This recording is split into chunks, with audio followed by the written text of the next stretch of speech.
All right, we are now finally online. 15 minutes late. 15 minutes late, so my apologies for the delay. I was just getting ready, and I was rushing, trying to get this done, to be ready for this. But I want to say to all of you, those who are watching right now, thank you very much for your support. Thank you for spending time with me this Saturday, Saturday the 5th, April 5th, 2025.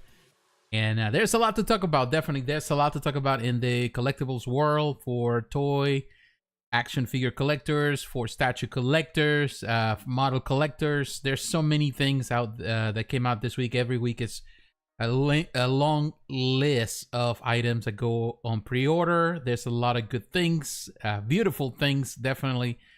And if you were rich, if we were all rich and have all the money in the world, we were able to buy all of it. But, unfortunately, that's not the case. I don't think only the richest men in the world, maybe the richest people in the world, might be able to afford it all at once.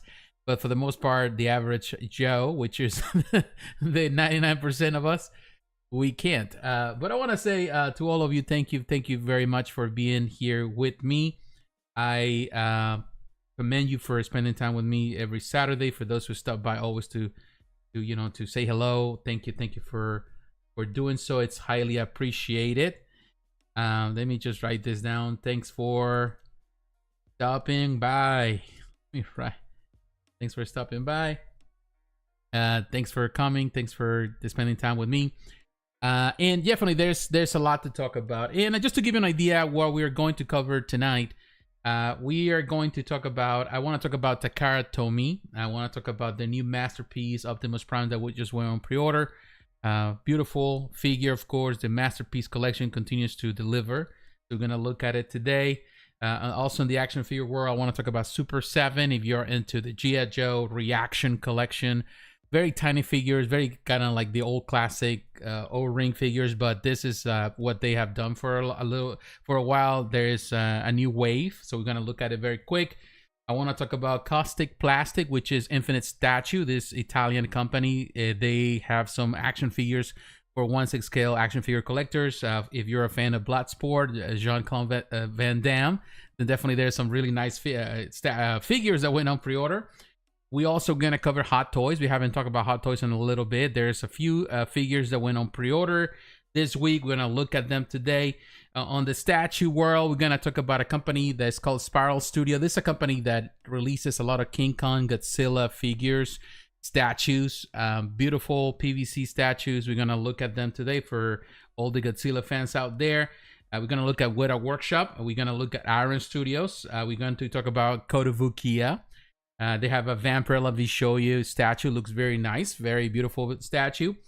And we're gonna look also at Zodiakos Studio. They normally concentrate on Seiya stuff. They have some stuff on pre-order this week. I want to talk about another company I have covered before, Freeing. I think it's a company based in Europe. They have some quarter scale statues that are interesting. We're gonna look at them today. We're gonna look at Tsume Art. Tsume Art, of course, has releases, and we're gonna look at the stuff they have today for Naruto fans. We're gonna look at Hex Collectibles. They have a release for Dragon Ball fans. We're gonna look at Sideshow. They finally released the Asash Ventress, the Ventress quarter scale Mythos line, part of the Mythos line, the new quarter scale line. We're gonna look at it today. Definitely people excited for it being a quarter scale. Other people not so much because that decreases the value of the 1/5. We're gonna look at PCS Collectibles. They have a Goliath and Lexington statue quarter scale. Interesting concept, and I'm a big fan of the gargoyles. We're gonna look at it, and of course we're gonna look at Prime1 Studio, the releases that they have this week, which I have a few. So we're gonna look at them today. So definitely it's a very interesting night. We have some good stuff. I ask you, please do not forget to leave a like, to leave a comment. Let me know you're watching the video. Just share with me where you're watching from. Let me know. I always like to give shout outs. I like to say hello to everyone that is watching now. Just leaving the like always helps. Also leaving the comment helps for the algorithm to push this content. And if you're watching this in the future, also do the same. Leave a comment, leave a like. That supports my channel, helps me to build it. And by all means, if you want to support through the super chat, it's always welcome. That helps me also to invest in this channel. as we move along. But so let's get into it. But before we get into it, and you'll see the links in the description too, for you want to be a patron or you want to follow me on social media, on Facebook, on Twitter, on Instagram. Just can follow me on those. The links are there. You can follow me there.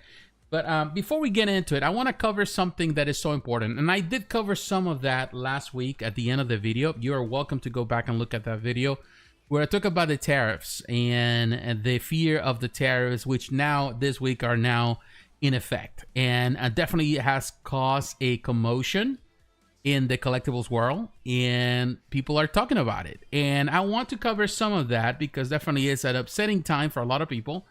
Worrisome time for many others, and definitely it's a time that it's a lot in the air. There's a lot of things that are still in the air, and what's going to happen with collectibles, how there will be affected, of course, only time can tell, but definitely we can already see the signs of certain things happening. And for that, I want to actually let me go to I'm gonna take you to a place. I want to cover this, and I really wanted to talk about it. Normally, I like to leave these things for the end of my video, but this time, I just couldn't do it. I think it's important to cover now, before, you know, when my brain's still a little fresh starting, and we can get, you know, more at ease with things. So let me see if I can find it here.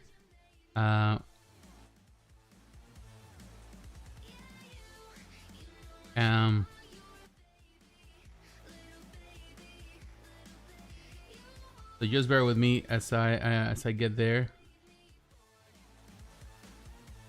All right, so I'm going to take you, and again, you're welcome to leave your comments. Please let me know you're watching so I can say hello to you. So I'm going to take you here to Facebook, and the reason why we are on Facebook.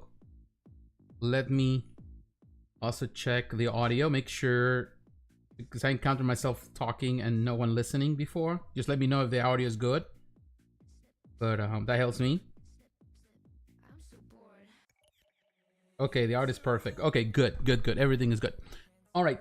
So I'm here on Facebook, and I'm at the page of my good friend Eric Sosa. As you know, Eric Sosa is a good friend of the channel. I have talked to him many times. I interview him on my podcast. Great interview with Eric. Eric is always insightful. One of the greatest artists, sculptors of our time. You know, he sculpted, you know, some of the best lines, some of the best action figures. My favorite, the Kotobukiya line, the Fine Art Statue line, but many other things that he has done. But Eric Sosa posted something on social media this week on April the 3rd, which definitely riled up a lot of people in the comments. You know, he, of course, he knows a lot of people in the industry, so he's well known in the industry. But this comment that he did on social media, and I have here the post, maybe you can read it. It said, and I think it's so insightful from Eric. He talks about the industry. He talks about this status right now, the state of it, after everything that after everything that is happening at the moment. He said the statue industry isn't crashing; it's shrinking. I had a late night call with a factory rep a few days back, and something they said really hit me. We're making 100 to 200 and rarely 300 units for the biggest statue companies. That's it. I had heard it from other people, but I wanted to hear it from the source, factories. And it's not just them. I've been hearing this more and more from different corners of the collectibles industry. Sculptors, licensors, indie brands, and even some big name players. Everyone is scaling down quietly. The old model, where companies pumped out wave after wave of statues, is starting to collapse under its own weight. Shipping is the most expensive it's ever been. Materials cost more. Retail is unpredictable. And post-COVID, buyer habits have changed. Even the big guys, yes, they are canceling lines and doubling down on one or two safe licenses. Some are hoping one strong product will carry them their whole quarter. This isn't about exclusivity anymore, it's survival. Rapid prototyping and homegrown manufacturing used to be niche. Now it's becoming the go-to because the old model we were used to is just not working anymore. And wait until color 3D printers become available to the masses. I predict that will happen in 5 years or maybe less. there's still passion. The fans are still there, but the numbers don't lie. There isn't enough demand to keep feeding a niche statue industry built for mass consumption. Not at these insane prices, not with the current costs, and definitely not with this level of saturation. This isn't the end, but it's a massive reset. A shrinking, a sovereign, and maybe the start of something better, leaner, more creative, and more direct. My advice to artists, little by little, start your own IP, your own brand, your social media. For heaven's sake, give it time. Things will get better for you. And of course, you know, this prompted a lot of comments from other artists and people who he knows talking about it. Because honestly, it's true, you know. And if I, you know, sometimes you listen, and we listen to a lot of people, you know, of course, I've seen people posting videos, of course, you know, a lot of collectors, a lot of new collectors, because honestly, a lot of people who are now producing stuff in social media, they haven't been here for more than 10 years. Some people are a lot less and they're producing content. But the people have been in this industry for, I would say, for the last 20, 30 years. A lot of collectors who I know have been collecting for many years. These people have seen it all, and a lot of these artists have been involved in this industry for that amount of time. You know, a lot of people have been working in the industry since the 90s. So these people they know exactly what's going on. I trust Eric Sosa because he works in the industry. He has worked for all the big companies. He has worked for Mattel. He has worked for Hasbro. I think he did some also work for McFarlane Toys. He has done a lot of work for a lot of different brands and companies over time before. You know, started with toy production, manufacturing, all that stuff. He's been involved in that. So when you hear it from the voices of people who are involved in the industry with the big companies, Kotobukiya, he also does stuff for himself, but also he has been involved with other companies doing different projects. You know, you name it. Sideshow, he has done stuff with them too. Things that he has done over the years, these guys know. And between them, they know that there's something happening, a restructuring, you can call it, of the industry. And pricing is right now in a situation where it's pretty much at the highest ever been for everything. The cost of manufacturing, the cost of raw materials. Now, of course, with tariffs, it's going to have even importing. All these things are just getting out of hand. And of course, the market is saturated. So many products out there. So much product that has been offered and not enough, you know, to go around. You know, it's getting to a place where it's definitely is coming. This bubble is about to crash. But also, like as he said, the fans are still there, and I think he's talking about the resetting that needs to happen in the industry, and it's happening as we speak. As we see it more and more, I think we're going to see a movement of people leaving the hobby, particularly statue collecting. But I can say the same thing with action figures, but particularly statue collecting, because I think it's the one that's getting the hit the hardest. And moving into other things, and people just leaving just for good, or people just moving into other type of collectibles that are more perhaps cheaper, more affordable. The gaming alone has become such a hobby that has, encapsulating a lot of attention for people. A lot of gamers out there. More and more, the numbers don't lie. People prefer to spend more time. You can spend $70 now. Of course, the prices going up and games are going up. You can pay $100 even for a game now with some collector edition. That is nothing when you compare about statues, when statues are in the thousands of dollars at this moment. You have to pick your battles. You have to choose what is more important. Even comics, like comics, the omnibus is the market is saturated with books, but actually it's still more affordable and a lot fun than a lot of these collecting statues. So definitely you can see a shrinking. It's still gonna be people collecting statues. I personally gonna continue to collect statues, but as many over the years, I have downsized my collection, but also have evolved my collection, moving from one thing, selling stuff, all of that, and that is just adapting to the situation. And another thing that I noticed that he posted also recently, because he's been kind of following with the whole thing, and I'm gonna follow this. This was a post that it was something that Fresh Monkey Fiction, this company, and I saw this because I also like to go to Kickstarter. I was looking at Kickstarter, this campaign from Lockbox. They were trying to make like very action figures, very like 6 inch, less than 6, 3 point some inches, classic style figures with a lot of different superhero genre, the dragon, a lot of the stuff that you see, Grendel, characters that you normally see in the comic industry, the more obscure ones that you'll see on Image Comics or Dark Horse Comics and all of that, because they're property. They're owned by their own, the IPs are owned by their own producers, their own creators. So they were creating these action figures, and there was this thing, and I was thinking about supporting this Kickstarter, but they, because of the being with the whole thing with the tariffs, they completely cancel it. They decide to cancel it. And I'm gonna read this. This was a post that they think that they did on Instagram. It says, "It's Fresh Monkey Fiction Longbox Heroes fans. We wanted to share an update about our latest Longbox Heroes Kickstarter. As many of you may be aware, recent policy changes have significantly increased tariffs on goods imported from China. This new policies impose a tariff of 50% on our own manufacturing costs. Unfortunately, this cost is not absorbed by China. It directly impacts us as manufacturers and ultimately U.S. fans. This means a single figure would now cost roughly $40 for Kickstarter backers once all tariff and shipping and handling fees are factored in. We don't believe this is a fair price for the type of figure we are producing, and we know many of you would share our concerns. Given these circumstances, we have made the incredibly tough decision to cancel the Kickstarter campaign," which is tough, as you know.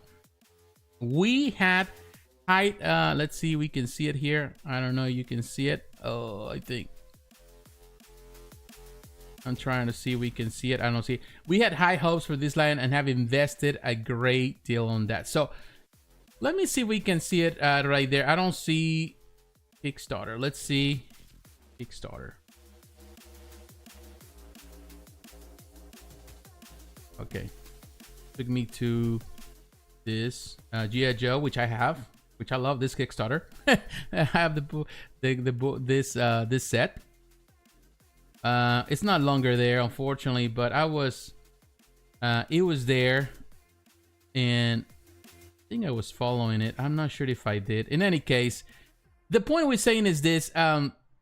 What I want to say with this is, you know, this was a project, and there's so many projects, and when you look at this production that is done by small creators, they are already dealing, and of course the Rocketeer was also being produced.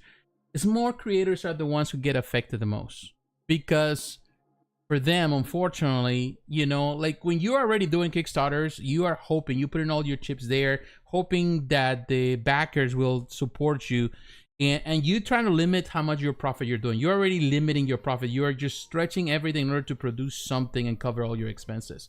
So you already calculated everything in order how much can you produce in order to make it work. So you're hoping that you can raise this amount of money with this crowdfunding, at least this amount in order to produce, to start something. And unfortunately, these projects, because of course they're obscure, they're small, this is not like, you know, McFarlane, that he has a big reach in social media and he can promote his Spawn figures or whatever, or any other company, or even when we saw with G.I. Joe that, you know, they did so good with that books, you know, the box, because, you know, they invest money in social media. They have the social media reach, the followers, so they can do it. So this company, this small project, this small producers, indie producers, they rely heavily, and you know, they really stretch the dollar in order to cover all these expenses because they're fans at the end of the day. Unfortunately, they can't. And now with these tariffs, which have increased, the cost of manufacturing for this tiny little figures, of course, it's impossible. Nobody's gonna pay $40 for a, you know, a 3 3/4 inch figure. Nobody's gonna pay $40 for that. So it's coming to a place where they have to cancel, and they have to find another way to produce this, which is going to be hard. Of course, you know, I don't want to get into politics here because that's not the purpose of this video, or what I'm commenting here on this live video. But the reality is that these tariffs are affecting the industry as we speak. It's affecting the small producers. It's definitely affecting the big producers. And this is a clear example of that. And of course, also saw that Eric did post something else here. And I just noticed. This is from Bleeding Cool. And he posted this, shared this from McFarlane. It says tariffs. This is what's posted actually yesterday. Hit the DC multiverse as McFarlane starts to increase prices. And of course, we know that they are moving away from DC stuff. You know, this is the last year for them, and then it's going to Mattel. So they're getting hard. Even McFarlane is getting hit hard on this. DC multiverse figures face price hikes as 2025 tariffs hit the toy industry hard. McFarlane Toys sees a $3 price increase on select DC action figures. Fans notice increases at retailers like Big Bad Toy Store and GameStop. Prices rise due to 20% China import tariffs impacting production costs. Now, it's important to determine this, Mr. Seiya. Not only all that is facts that the people interested in most of the retro pop culture stuff are getting older. That is so true. So, and we'll cover that too. It's so true. And, you know, this is saying like $3 may not be much, but those little increases are going to continue to increase as long as the production continues to stay over there. Of course, the stuff that is already on sale, that already have on sale, not going to be affected. But the stuff that comes after that, the stuff that they have to, you know, like they start on pre-order, the stuff that has to come is going to be hit by the tariffs. And something that else was said recently about, I was looking at the Tsume, the new enterprise that is coming. People were in social media, they were posting, they were asking if the price would be affected by it, because of course people already paid, and Tsume responded that that price was already set. People already paid for that. It's already done. It's already done deal. But more than likely, they're gonna get hit with the tariffs. They're gonna have to pay it. So they're losing money. In this case, Tsume is losing money, but they're gonna have to sell that product the way it is. They're not toys. They're collectibles. Yeah. So they have to. They're going to sell this products, they're going to sell them, and of course they're gonna sell it as it is. They're going to take the loss, but the next project will be affected. The reality, yes, they're not toys, but at the end of the day, you know, we can call about collectibles toys, action figures, statues. They are collectibles. Even toys are collectibles. You know, we honestly, we collect this action figures. We collect them, we play with them the same way you can call toys. You know, people have motorcycles. They are their personal toys. You know, people, you know, I know people who like to have guns. You know, I have friends who have guns and they like to collect guns. They are their toys. They play with them. You know, so ultimately it's just it's an expression that we use for things. But the reality is true. You know, people are getting older, are moving on.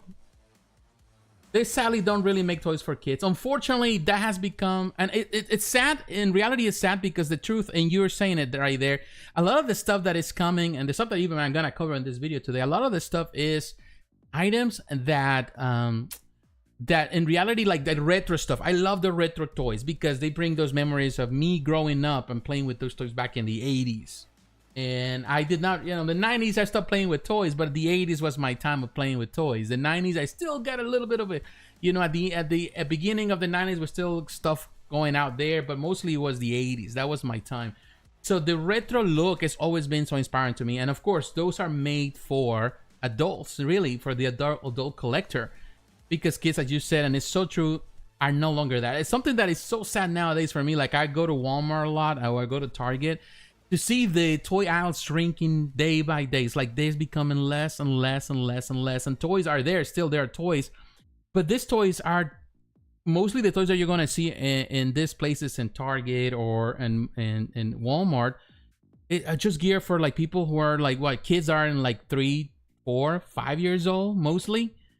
You don't see those toys that actually are for the older crowd, because they're not playing with us, because everybody wants to have a new Switch 2. And you know, I don't blame it, because I want to have a new Switch, Nintendo Switch 2. It was announced this week too, and definitely I'm definitely gonna get one. But that's probably also gonna go up in price, they were saying, because they have to even delay the time of release, because now they don't know. It's already $450 for it. And it's gonna be what after this deal? Maybe with the price hike, it's maybe gonna go to 500. People are saying that. Who knows? The reality is that, you know, like the industry is gonna get hit, and there is a switch. Even we talked about it a few weeks ago with Hasbro, is moving away from toys and moving into IPs. They're selling their IP, or you know, in this case, leasing their IP with other companies or other producers that want it, but also investing more into the gaming industry, which is something that. It's happening, and it's going to, you know, because that's where the money's at, you know, unfortunately. And that is putting us in a situation where less and less we're getting those type of things, you know, like we're getting collectibles, or we're getting anything at an affordable price or reasonable price. Toys in the sense that as a child played with G.I. Joe and Transformers, He-Man in the 80s. Now those figures are not made for kids. I was typing as you were talking about the same thing. That's true. Yeah, you know, and it's sad because, you know, I personally, I love the G.I. Joe. I love Transformers. I love that era. You know, I grew up, I wish kids had that opportunity to do it. But, you know, we have to be real. You know, at the same time, also, I do believe that eventually these kids are gonna grow and they're gonna be parents, if time permits, and they're going to have their own time if everything goes well. If the world is not as crazy or destroyed by then, I think they're gonna want to have also some affinity to those things, you know, the things that they love, whether it is collectibles for the gaming franchises they love, or the things that they like to watch. You know, everyone gets to a point where, you know, you have this disposable income, you want to have things to collect, and there's a lot to still in the air. You know, I don't want to scare people here to say, well, this is the end, you know, like we are in a bind, you know, things are bad for all of us. I that's not my purpose here. The reality is that we have to realize that things are changing and we need to modify as collectors, and I mean collector in general, you know, whatever you collect, we need to modify our approach to this. I think it's important to be careful how we spend money, to really, if you're going to collect things, try to collect things that you know are going to be permanent to you, because even in the secondary market, things are hard right now to sell. The only things that are really selling, and I noticed that, are things that you buy for cheap and they have become collectible over time. Those are selling. Like retro toys are selling, you know, old retro toys. Now companies are manufacturing retro stuff too, and they're figures and it's low quantities. You can sell those. Actually, you get more profit on them. But even then, you know, not every figure is a winner. And statues is becoming very, very hard to maintain. So I will definitely recommend just to go for what you love. Stay true to that, and don't get involved in so many things. Pick and choose. It's still good to look at what the companies are delivering. Don't get so attached to things, and that is the thing. You have to be very careful how you do it. I think we're going to see a reset. Also, that's good, you know, because I think for a while we were kind of riding this wave. Companies were riding this wave where they were manufacturing high quantities. So maybe with this reset, we'll get companies to be more realistic. Some companies are going to suffer. Some companies are going to disappear. That's just bottom line. Some companies will remain still producing, but at lesser numbers. We'll probably go back to the times like 10, 15 years ago when companies, I would say more 50 years ago, 20 years ago, companies, they release in a timely manner. They had less releases and, you know, the edition sizes were a lot smaller.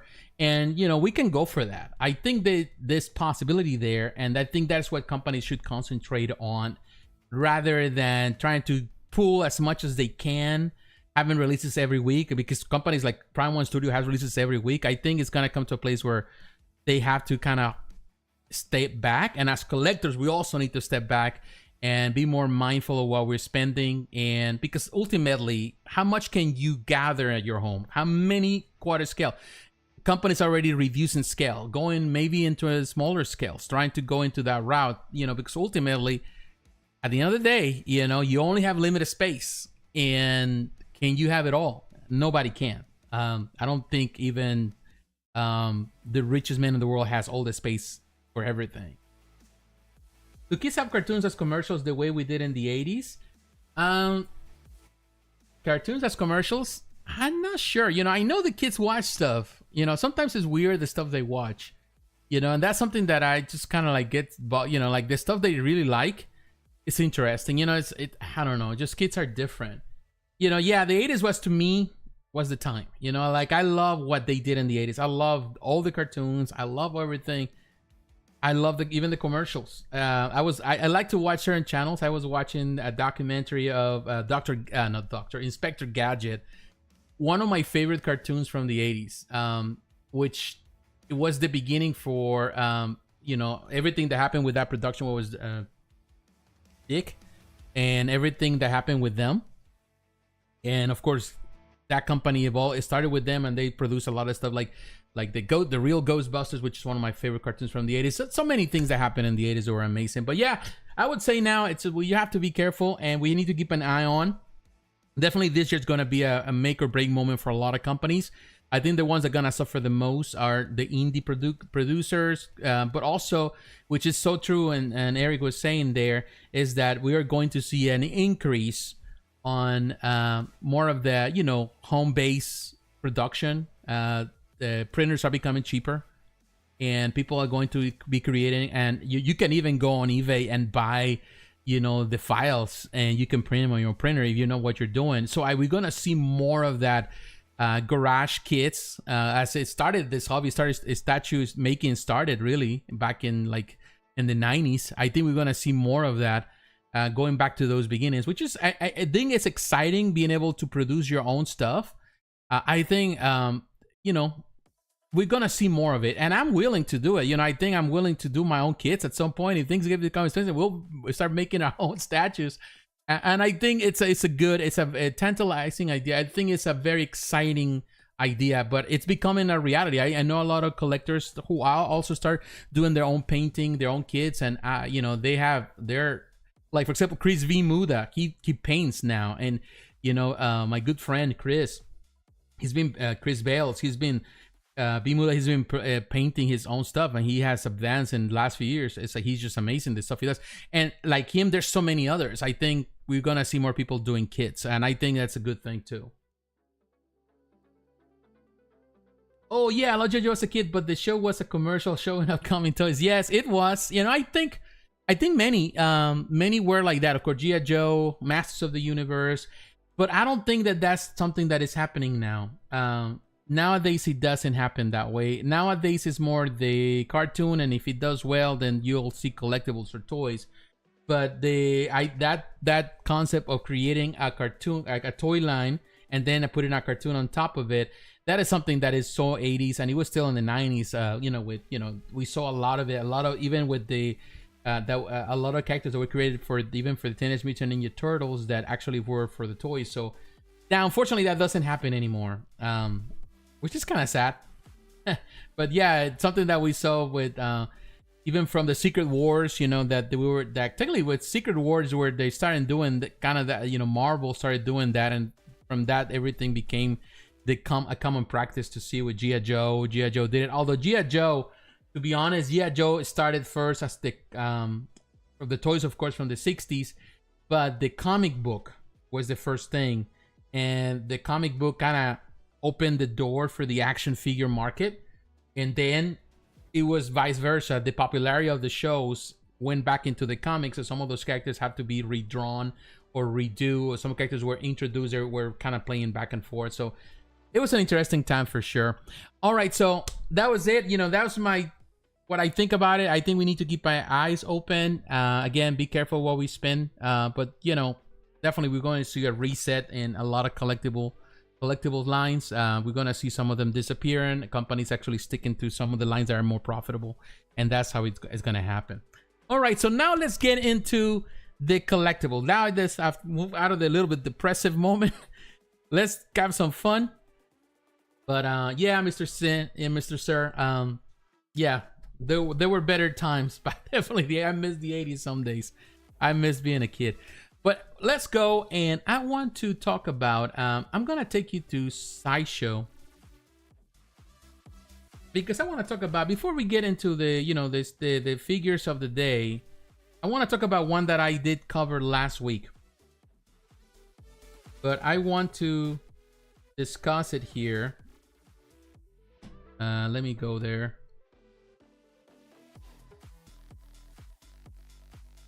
Waiting for that to go. Oh man, I got a $25.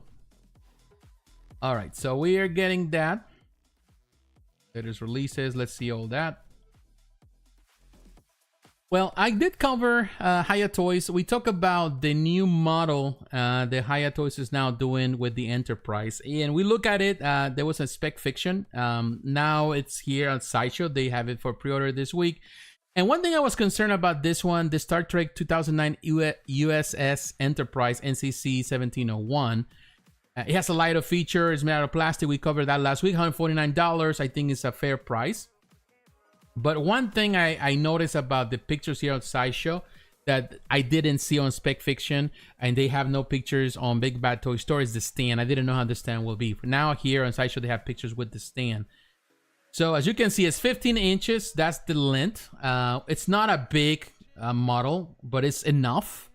And this is the beginning of their collection. So they're going to produce more of them. So if you want to collect the entirety of this, all the ships, which there's plenty ships, then definitely this is a very, very good idea. And I think a very affordable price. The stand is very cool. I like the stand that was chosen for this, as you can see. Let me see if we can increase the pictures. All right, so we have it here. So you can see, very nice stand. It's made out of plastic, but it's very cool, very nice. Actually, like it more than the ones that Tomy does. Of course, you know, Tomy does the diecast models, which are huge, and of course, being diecast, it's super heavy. So yeah, you need to have a more. This stand will not do anything. It will be damaged soon. But I like it. As you can see, the light up feature. I talked about it on my last video. But I like this, but I didn't see the stand. I wasn't sure how the stand will look. And I like the stand. And now with the stand, it looks even nicer. And I do like it. I think there's future in this particular line. Hiya Toys does amazing figures also for Godzilla, King Kong. Very nice figures. So definitely this is looking nice. You have the light up features on the nacelles. And also there's a light up feature right there on the antenna. So, and you see the light up feature in the back. So it looks good. I like it. I definitely like it with that. Again, it's available here. You can go to Spec. I think that is Spec Fiction too. Or you can order from Big Bad Toy Store. Of course, Big Bad Toys always have a great pricing. So I would just definitely recommend going there. But now I want to take you to the next thing. If you're a Transformers fan, let's go to Hasbro Pulse. And we come into Hasbro Pulse so we can discuss the newest pre-order that went. If you're this is from Takara Tomy. Of course, it's sold also through Hasbro Pulse here in America. You can find this also Big Bad Toy Store. This is the new MPG-17 Optimus Prime generation premium figure that brings together iconic design elements from across the Transformers universe. So, this is a very cool looking Optimus. It does have a little, of course, the retro vibe, but it's not necessarily fully retro. It also has a little more of that modern take. So they took a lot of inspiration even from the comics, all of that. It does look great. $174.99, $175. I think it's a fair price. Normally it's a price to do it. It doesn't have, of course, the trailer, which is unfortunate, but the figure, I like the transformation. The truck mode looks really nice. Very cool. And you can see it does have interchangeable, you know, has different parts and weapons. I like the swords. I like his gun. As you can see, his rifle, you can mount on his shoulder. You can grab it. I think it looks fantastic. It's not fully like, you know, G1, but it does have the G1 aspect of it and a modern take. It does have an axe, the different kind of axes. You see the more classic one from the cartoon, and of course the other. It's very neat. I think it's a fantastic figure. You can see the pictures. No, we didn't see it there. I think it was hard to see it there, but it's looking really good here.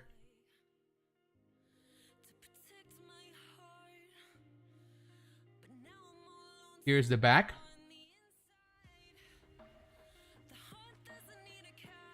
I'm trying to reduce this so you can see it better. Here you can see the weapons that you can carry in truck mode, but also vehicle mode, and also as the robot in his back. If you want to just display it like that, this is how everything comes. Of course, you get the truck, you get the classic rifle gun, you get the classic axe, you get the other two swords. You get some different weapons, things that you can carry on. So it's cool. I think it's, you know, they tell me, Takara Tomy continues to impress with this. The Masterpiece lines continues to be impressive, in my opinion. If you want the best of the best from Takara Tomy from the toys, definitely you'll always come to them. And it looks really neat. You can also order this through Big Bad Toy Store. And here on Big Bad Toy Store, we're gonna look here right there, Transformer Masterpiece G style. As you can see here, it's $200. 20, they're non-refundable. It's gonna release on April 2026, so it's plenty time until its release. But here you can see also the same pictures we saw, but now in the background is white. Looks really neat. I definitely like this one. You can see now, I didn't see the picture over there, the Matrix. And I like that truck mode. I think it's very neat, very sleek design. Beautiful design for this Optimus. And looks really neat. I don't know if I can see the dimension somewhere. It's gonna be 9.44 inches, so it's not really that big, but it's within the masterpiece line, so it's pretty much standard. It's made out of plastic, based on the Transformer franchise, all of that. You have the laser rifle energy axe. I was trying to see if it has like some sort of it doesn't have light up features, but yeah, it's cool. I think as the masterpiece line continues to grow, you can see all the different ones that we have seen. Sometimes, of course, they go down in price. You can look at here, and Big Bad Toy Store, they still carry some. You got the movie series, Optimus Prime exclusive.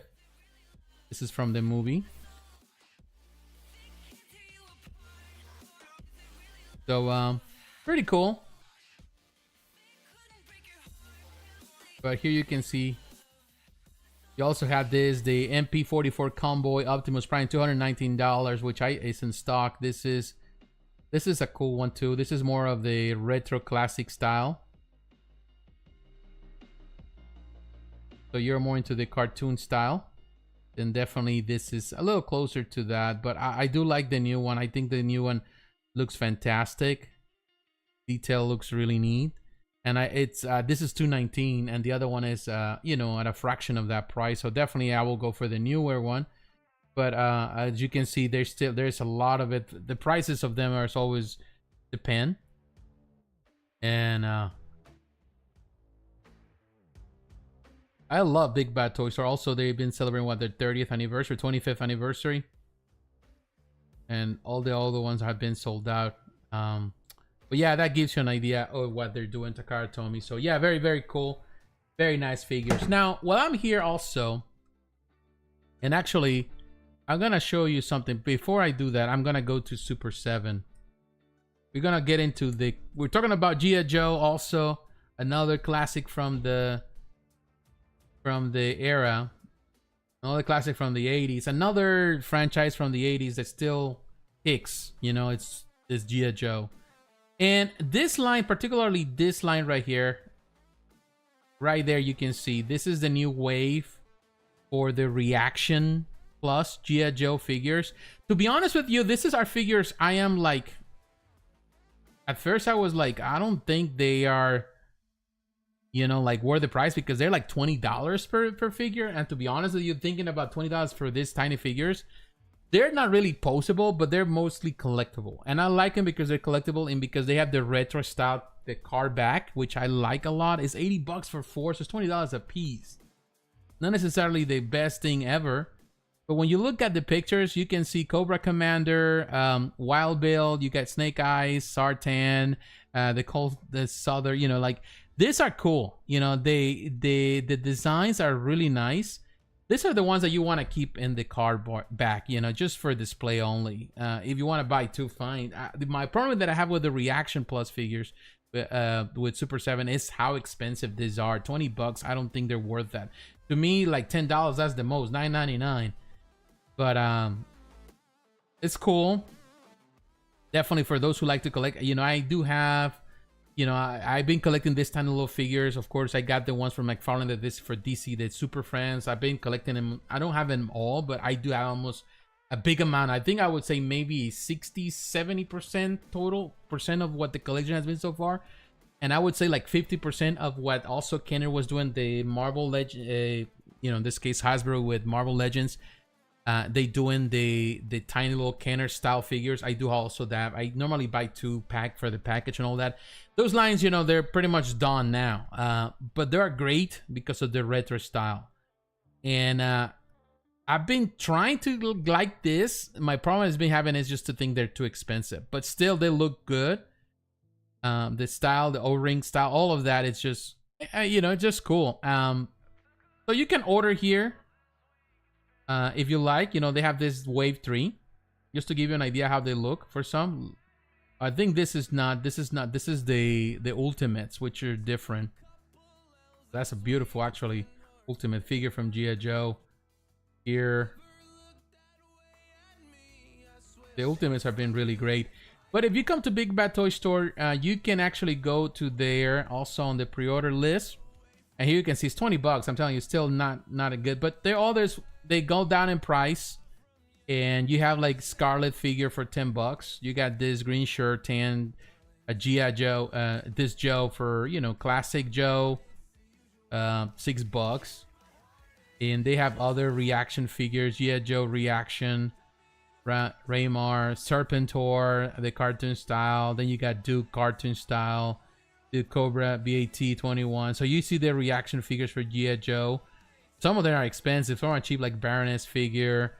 So you can see the price differences there. $5 for Destro. And I like the packaging. So they're great. Like if you want to hang them on the wall or do something with them, that to me, that's as far as I go. If you want to get 2 for that price, $10, you get 2. Look at that Snake Eyes version 3, Roadblock, Lady J. So yeah, as you can see, it's you can create an army of Cobra troopers. So yeah, you know, this is the third wave. It seems that it's still selling even at 20 bucks. So it's kind of cool, and to see that G.I. Joe, you know, has a lot of things. Of course, you have the classified series, which is still grows amazingly. You have that. You have now statues from companies, Iron Studios. A lot of people doing all that stuff with the franchise, and definitely, I think Hasbro's gonna be leasing that IP more and more to other companies. So we're gonna get to see a lot more eventually. So yeah, that was what we can get to see from Super 7. Now here at Big Bad Toy Store, we're not talking about figures, and I'm moving now higher in the level of degree, and in this case of the articulation and all that. We're going into the 1/6 scale, and I'm going to talk about Bloodsport Frank Dux, and this is of course Jean-Claude Van Damme. Jean-Claude Van Damme, definitely a hero of that era of what was that? Jean-Claude was mostly what, part of the 80s, mostly the 90s with the movies. I think it was mostly 90s, but that was like, his movies were always cool. I love his movies. But this company, Infinite Statue, this is an Italian company. I have talked about it in the channel several times about them. They're fantastic artists.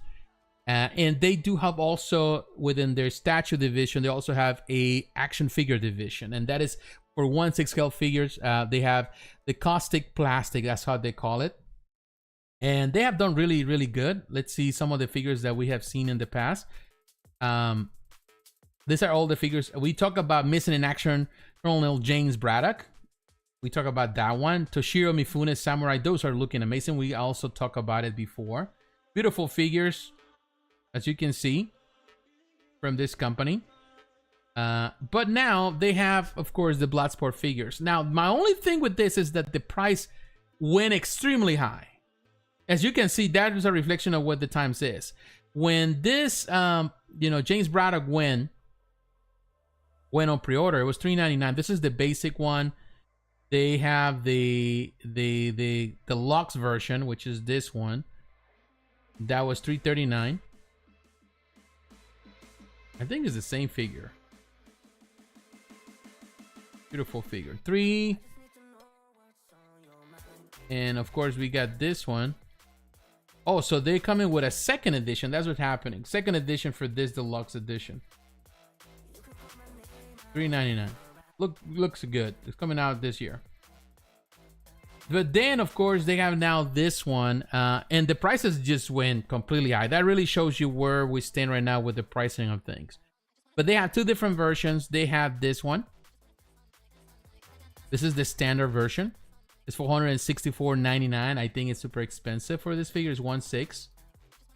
When you look at the pictures, I would say the likeness, it's a little bit off. Not necessarily 100% the likeness. I can see a little bit of that intent with Jean-Claude, but it's not 100%. But the figure itself, the body, how poseable this figure is. Very cool. The way you barely can see, of course, the articulation right there. You can see the gaps in the hands and, of course, on the feet. But it doesn't have, you know, like it has a, in this case, the figure itself, they're using now this silicone style thing, which rubber, which a lot of people not to be crazy about it, but you can pose this in different ways. And I do like one thing I like about Infinite Statue is that they do the bases. They give you this very nice bases that make them look more like statues. But as you can see, this figure, the body looks fantastic. Of course, when you talk about silicone, when you're talking about this plastic, this rubber, the fear is that they will break eventually. They will damage, and you start seeing that the falling apart. That is the fear. But honestly, the figure looks really nice. And yeah, it's for some angles, the face looks great, looks fine. But Mother's not so much. And he does have this little stand, as you can see, that holds it in the back. Or it's kind of weird the way it looks there. And you got the separate rolling eyeballs, which is kind of cool. Something that Hot Toys has been doing. Although when you do the close up to the face, you can see the likeness is not 100%. And up close you can see that it's the face needs to work. And this is just the original. This is the prototype. It comes with a lot of multiple hands, so you can do all sort of things. As you can see, one head with rollable eyes, one medical grade silicone body. That's perhaps the reason why the price is, because the type of silicone they use here. You got the interchangeable hands, the 2 pair of feet, the black trunk shorts, 1 yellow belt, 1 karate G belt, and 1 luxury drama with crotch support. Which I never, again, not a fan of the crotch support. But yeah, that is what we have here with the regular version. $464. I found it steep. This should be around $3 something. $300. $350 the most. But here we have the next one, which is the deluxe version. And this comes with $590. It's almost $600. And that's the part where I find that myself, definitely, I don't see that value in it. Unless you're a really heavy, hardcore fan of Jean-Claude, you need to have everything and you want a figure of that, then go for it. But other than that, I found it too expensive. Even as much as I like the actor and this has a different G, of course, that you can change clothing. I like it with this, with the the red G and the black pants. I'm sorry.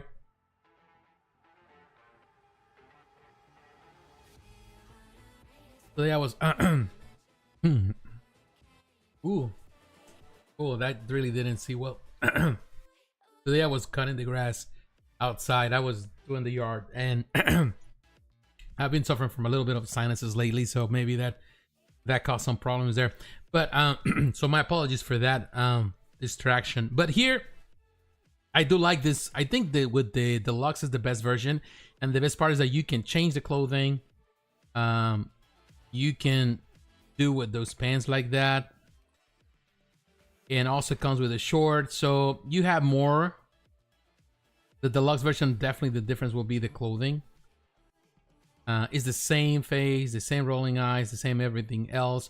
It does have an extra portrait. I think the other one has with a battle damage, if you call it that, portrait. I don't think the other one had it, so the difference definitely. Let me see if I can see it.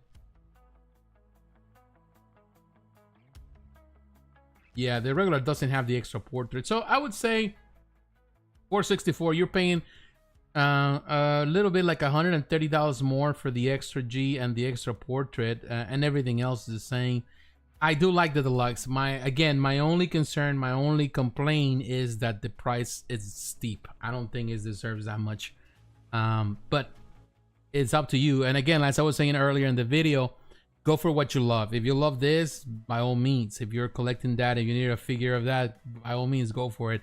But then again, it's definitely up there in price. All right, so let's move. And now I'm gonna take you back to Sideshow. And the reason we come into Sideshow, and I reduced it so much that now everything looks really, really small. We're going to look at the we're gonna look now another company. We're still in the action figure world. We're going to look at Hot Toys. Here we have, let me reduce this a little bit.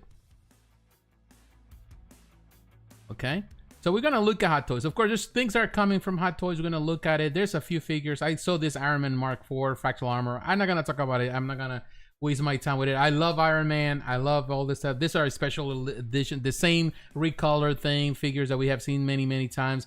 You know, you can build an army of Iron Man figures with Hot Toys. They have built so many. But there are two figures that I want to cover. Actually, three figures. We have this Miles Morales Purple Rain suit. Miles Morales continues to be very popular, and they have this Purple Rain suit. Not necessarily my favorite. I'm more of a classic. Miles Morales. This is a Hot Toys exclusive. Was exclusive in some events, and of course now Sideshow has it. Interesting, and again, this is for the people who like to have it all, and they need to have all the Hot Toys figures, so they need to all the different versions of Spider-Man. There's people out there that love that. So this version, of course, based on the game and the Spider-Man 2, this particular suit that is used in the game, you can go for it. There's definitely going to be somebody that's going to love it. Very poseable, of course, but it's hard for me to always go diverge from the suit. I always like the classic red and blue, and also like the black one. But that's about it. Like any other thing, unless you're talking about Spider-Man 2099, then I go for that, but it's cool. It does come with the extra hands. Of course, he has the webbing, he has some certain effects, accessories, the regular base. So, the same thing. Price again is $290. That is where I price that they should have for again for Bloodsport, in this case Infinite Statue for Jean-Claude Van Damme, in my opinion. Now, the figures that I really like would be this one, Daredevil. I've been watching the Daredevil show. Really, I will tell you, the show is still growing on me. I'm not necessarily 100% in it. I think something is lost, and I'll talk about it. Maybe I create a video review of the show once it's done. But I'm still having issues. Like $280, which I think is fine. I think it's a great figure. I like the suit. Of course, it comes with a lot of different accessories, and I think even cheaper than the Spider-Man, and I go for this. As you can see, all the different accessories. Let me again reduce it here. It looks great. Of course, his grapple, the clubs look amazing. That angry face definitely is gonna look good when you post this in action poses and battle poses. It's definitely something that you're gonna see. It's a more violent. The show is a lot more violent, although it lacks action, but so far at least. But I do like the beard that he has. Of course, the face, the teeth, that it's very well done. Very nice job. The horns, the texture. Now the face, I will tell you, with the glasses, it looks off. It looks like not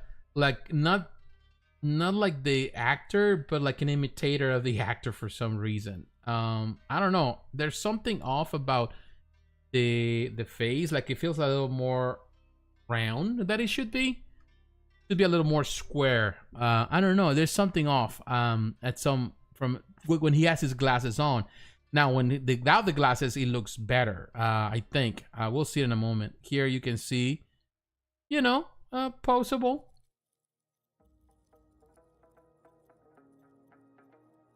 Although I feel like the head looks a bit bigger than the body for some reason.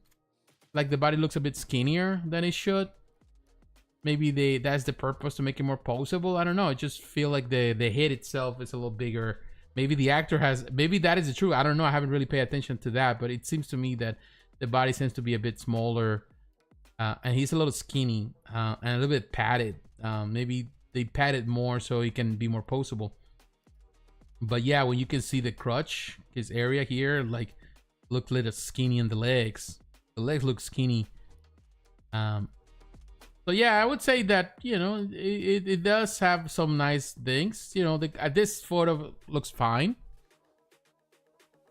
Looks a little darker on the skin. Maybe just the photo filter. He's about to fight there.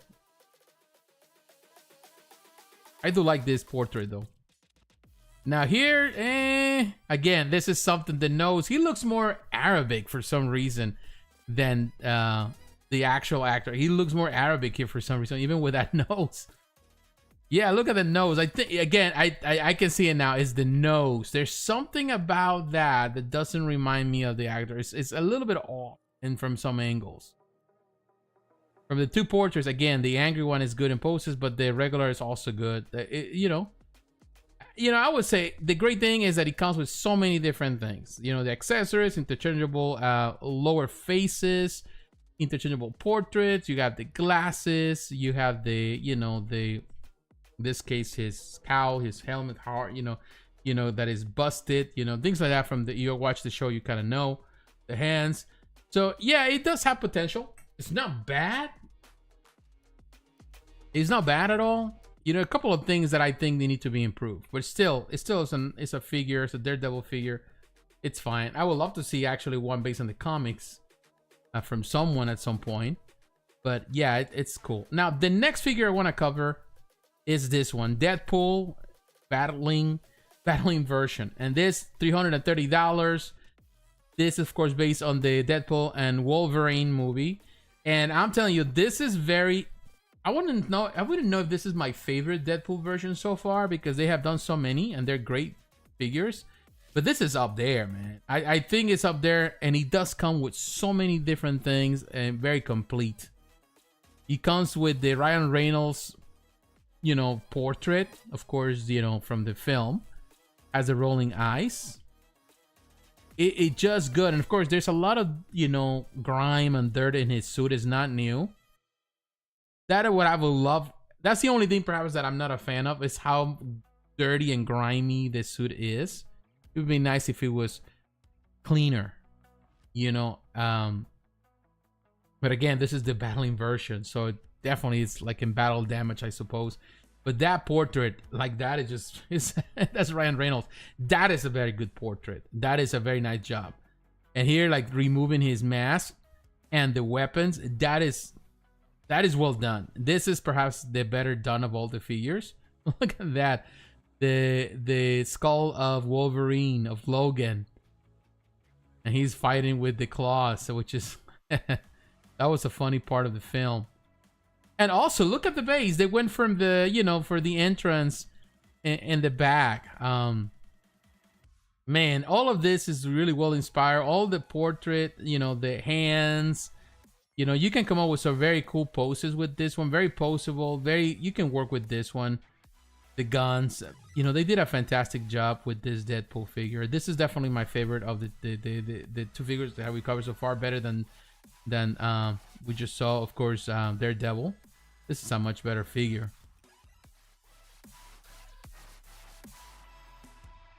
Very, very nicely done. Now, let me look at something, because that actually prompted me the toys.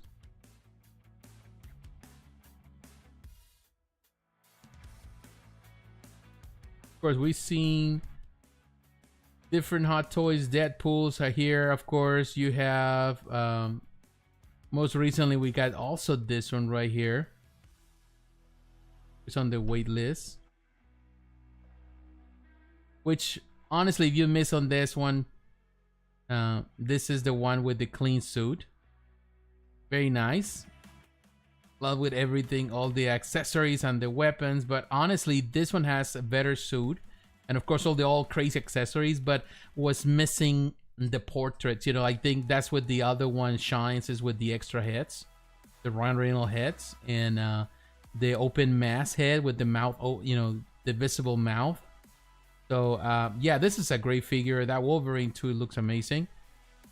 But, yeah, this one offers some things, some really nice things, that, unfortunately, the other one did not offer. Here you can see the others difference. Lady Pool, you got Nice Pool, which also is on... also on pre-order. You got Kid Pool also on the wait list. So, you know, yeah, they have so many things. But yeah, the one that definitely, that I would say, this one is nice. Unfortunately, of course, he has all the griminess and damage on this suit, and not as clean as this one. but he does have those nice portraits, and I think that's the selling point, and they knew what they were doing when they released it because of it.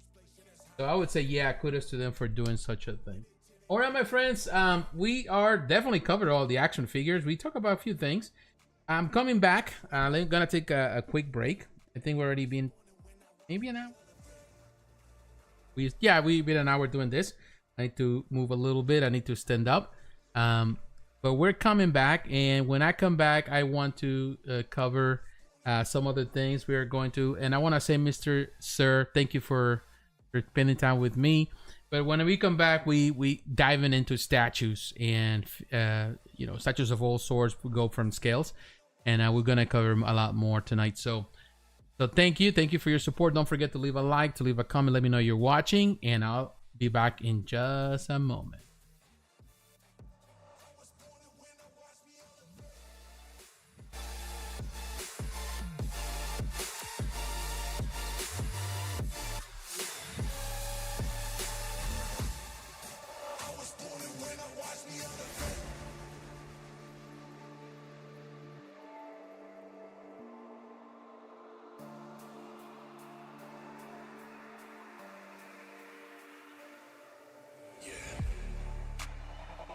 When I show up, whole place about to blow up. Superior to that competition. I'm in first place, yeah, that's how I'm living. I'm with it till they digging up my grave. Eating all the things up on my plate. Game face when I step up into place. I was born and when I watched me elevate.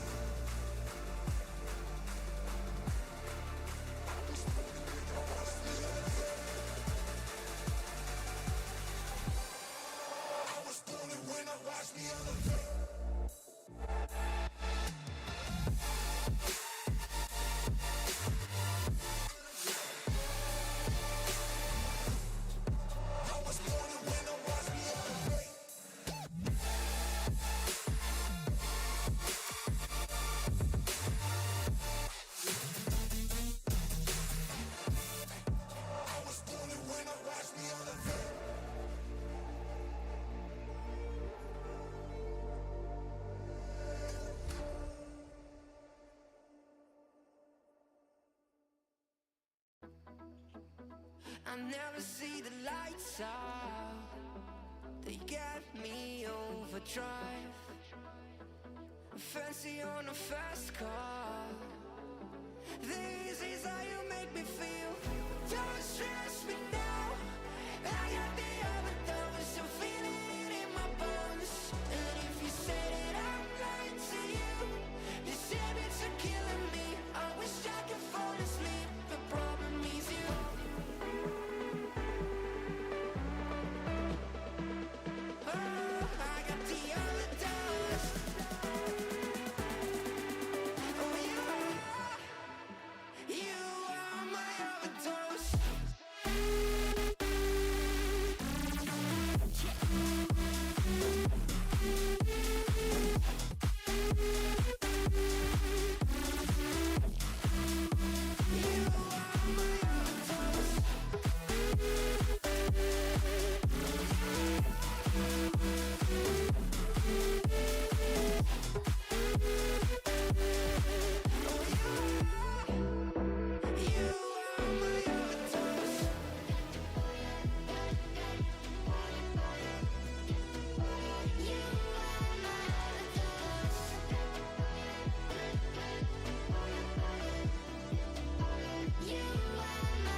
Consumed in my mind, can't seem to break away. Lost in time, thinking about better days. Do you ever get used to the pain?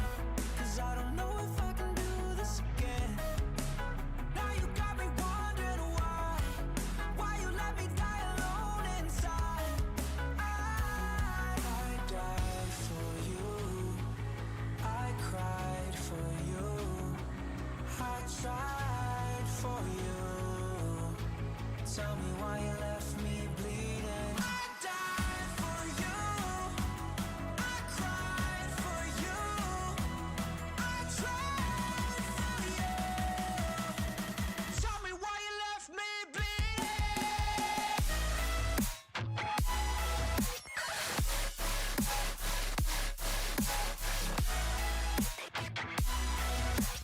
Tell me why you left me bleeding.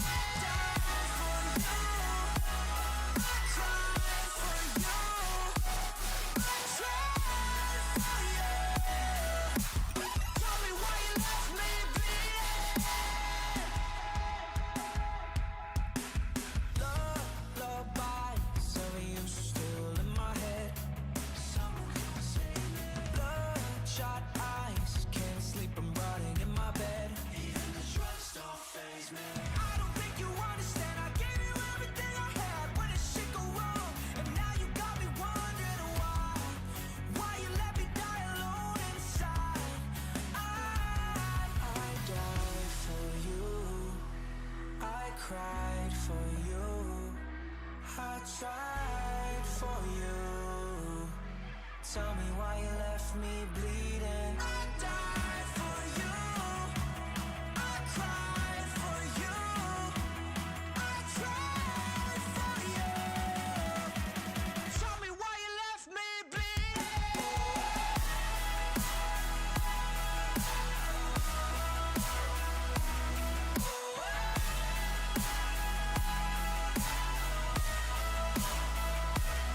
I died for you, I cried for you, I tried for you. Tell me why you left me bleeding. I died for you, I cried for you, I tried for you. Tell me why you left me bleeding.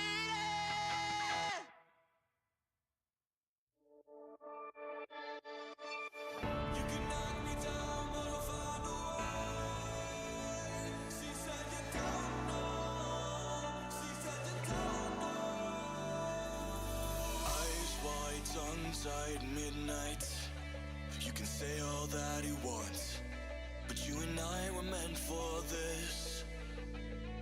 You know sometimes we hide behind this illusion that we're done.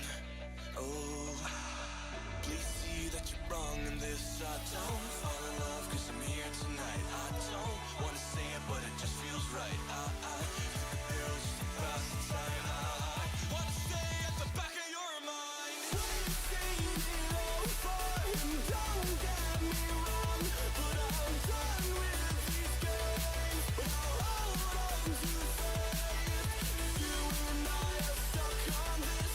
I can't seem to let it go. It's not too late.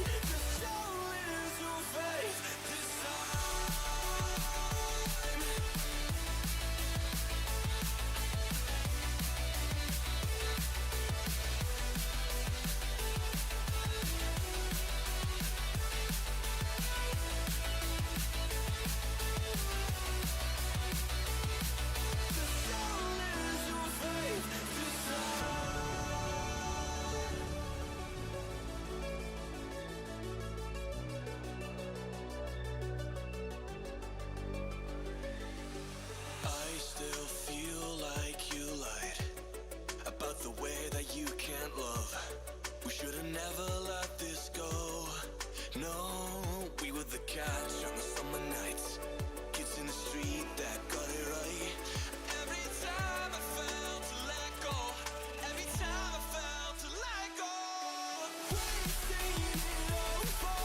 Don't get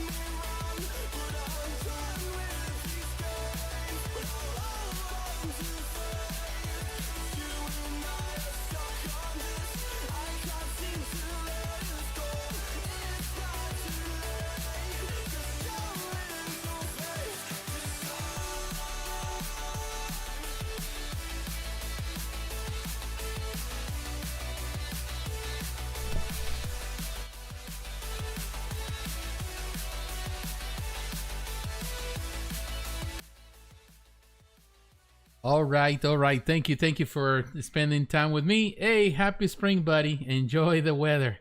Thank you, thank you. Yeah, the weather has been nice this week. I think it's gonna go down a bit this coming week. I was going to looking at the weather, which sucks, man, because it's been nice. I live here close to the beach here in South Carolina. So my office where I work, it's just a few minutes from the beach. So what I do, sometimes during my lunch break, I just eat something and normally have an hour break, an hour lunch. So I go for a walk to the beach. So I've been, or sometimes different places, look at the bay, and I just walk to the beach. That's the reason you see my face a little red. Because also was cutting the grass earlier. So I like to walk for a walk to the beach. It needs the exercise for my health, of course. And there were some really nice days, warm days. So it's getting warm, it's getting nice. Definitely you need it. So yeah, I wish the same for you, Sonic. For everyone, that you have a nice spring, or now we getting closer to the summer. Really getting closer to the summer. It seems like it's coming really fast. All right, my friends, so it's time for us to move into the statues. And, we already covered some good ground. We talk about, of course, the tariffs. And for those who are watching this, please do not forget to leave a like, to leave a comment. But also, if you're watching in the future, also, you're welcome to leave comments. I respond to them. And let me know what you think about the stuff that we have covered so far. Now, let's get into the statues. And for that purpose, I want to go... I am going to take you to a company that normally you also cover. I like to cover this store. I use it as point of reference, and I'm gonna take you there. Spec Fiction. Here, I definitely recommend Spec Fiction. And here, I don't know if you can see it. Oh yeah. I was making sure that you were able to see it. Oh yeah. Looking at my other screen. All right, so we're looking at Spec Fiction, of course. All the stuff that they produce. Yes-Sing doing that beautiful Michelle Pfeiffer, looks amazing, 1/6 scale. But here, of course, there's a couple of things that we already covered. But I want to cover this company that it's Spiral Studio. I think I talked about Spiral before, but Spiral Studio, this company, you can see all these monsters. All of this Godzilla versus Cross Kong. All of this, of course, now available here. I'm looking at this, for example, Godzilla, and I'm gonna just click on Spiral Studio so we can look at everything Spiral does. We covered some of the stuff before, as you can see. And I'm going to do they need to all. So all these figures, all these statues here, you can see I covered a lot of them before. We talk about them, all these figures, statues, a lot of this vinyl, plastic, a lot of this beautiful Godzilla stuff with Spiral Studios. Well, they have a lot of stuff going on pre-order this week here. We have this two different versions of Godzilla from Godzilla Cross Kong. This is the New Empire, the movie that just recently came out, $315. And I think it's a fair price for this. It's PVC ABS vinyl stuff. But this is the Beast Globe. Very cool. Definitely for those fans of this type of figures, statues. I think the price is fair. And it looks really neat. Very nice detail. We can see it from different angles. More on the gray side in color wise. But definitely Spiral doing really nice thing. I think the detail is good, and I've seen this statue figures, and this is an idea to give you this young man holding it. I don't know how tall he is. I don't think he's that tall. He doesn't look that tall, but that gives you reference of scale. It's not really that big, but nowadays that we have to be careful about space, I think definitely kind of fits the profile. It's good to have, like, be to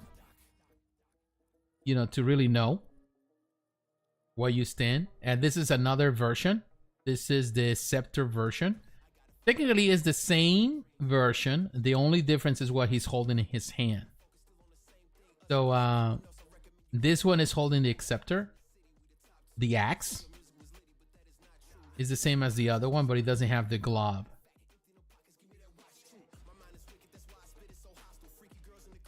Actually, it's kind of cool. Although I will tell you, I like the other one. I do like the other one. Then you have this other right here. This is the weaponized Zuko version. Let's see which one is this one. That's just dumb. Yeah. The only thing I would have love for this, I'm not sure if there is a version for all of them. A version that actually has interchangeable parts instead of selling them all separate. This is a fun one. Poor little baby. Well, this guy in the movie. That's kind of sucky. Man, that's kind of child abuse. But, oh, poor thing. And I think this one has more of a battle damage, I think.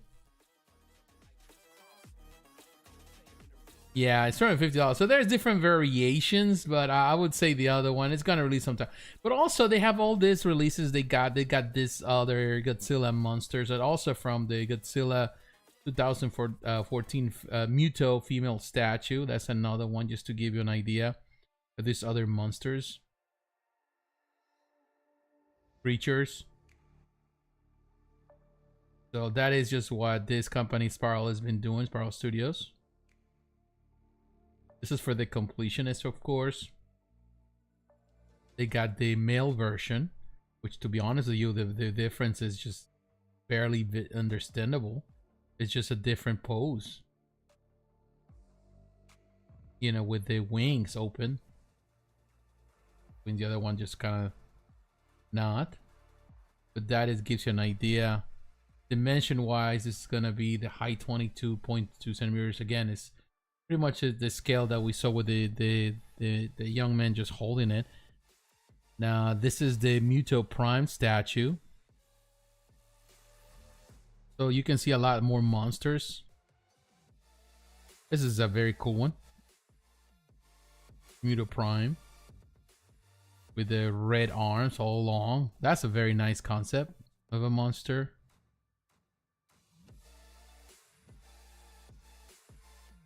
Very cool. Oh, and I like the glow in the dark. Very nice paint job. That glow in the dark is very nice. I think that's probably the best part of this figure. And the detail there also is very well done. And look at this. Oh, this cutie. Oh man, you guys really nice. But look at the figure itself. Very nicely done. That figure is very, when you look at the detail, that is a nice figure. Very nice. So that is a very nice figure. And look at this other monster. This is from Kong Island. Skull Island. $295. This is the 2000 film. This is definitely, I remember this from that film.